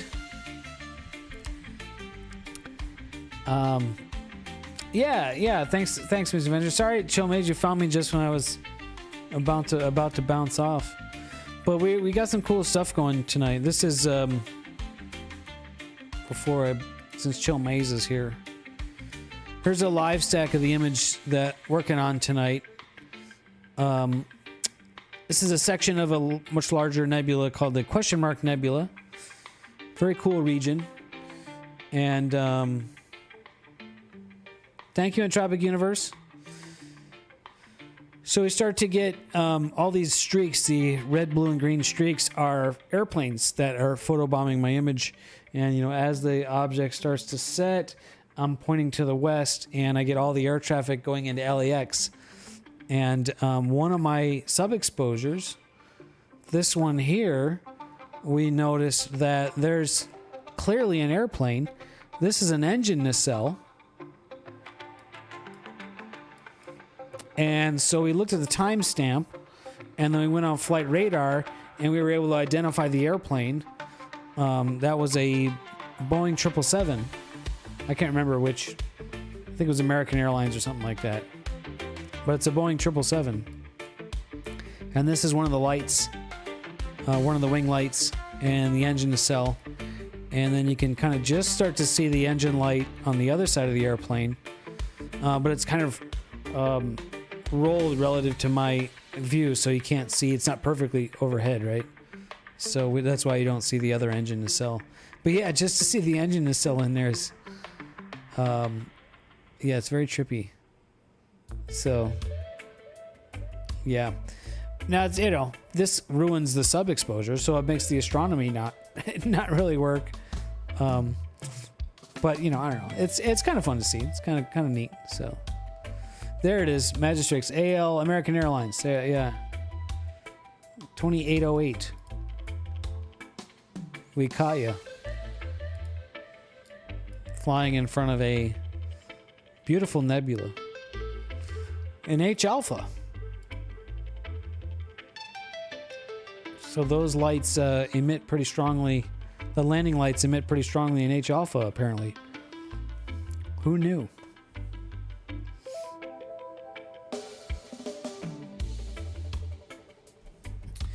Chill Maze, are you streaming tonight?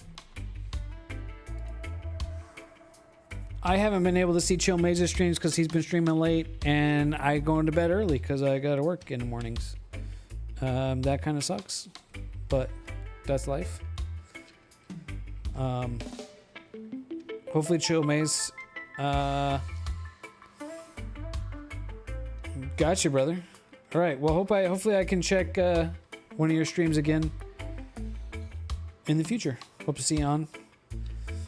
What's up, One Solid Cube? Oh wow, you got a time lapse of LAX.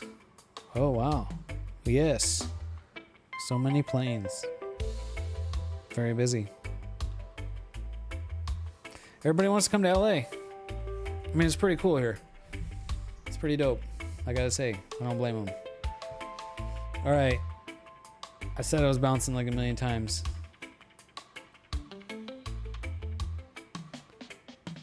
Ah, there's the end number. 777. That's cool to be able to check that out. To be able to look that up. That's pretty cool. All right, boys. I'm glad I streamed tonight because if I didn't, I wouldn't have found that out. I wouldn't even have noticed that that was the airplane. I would have just been like, ah. I mean, I know it's an airplane, but I wouldn't have recognized the features of the airplane. I don't think.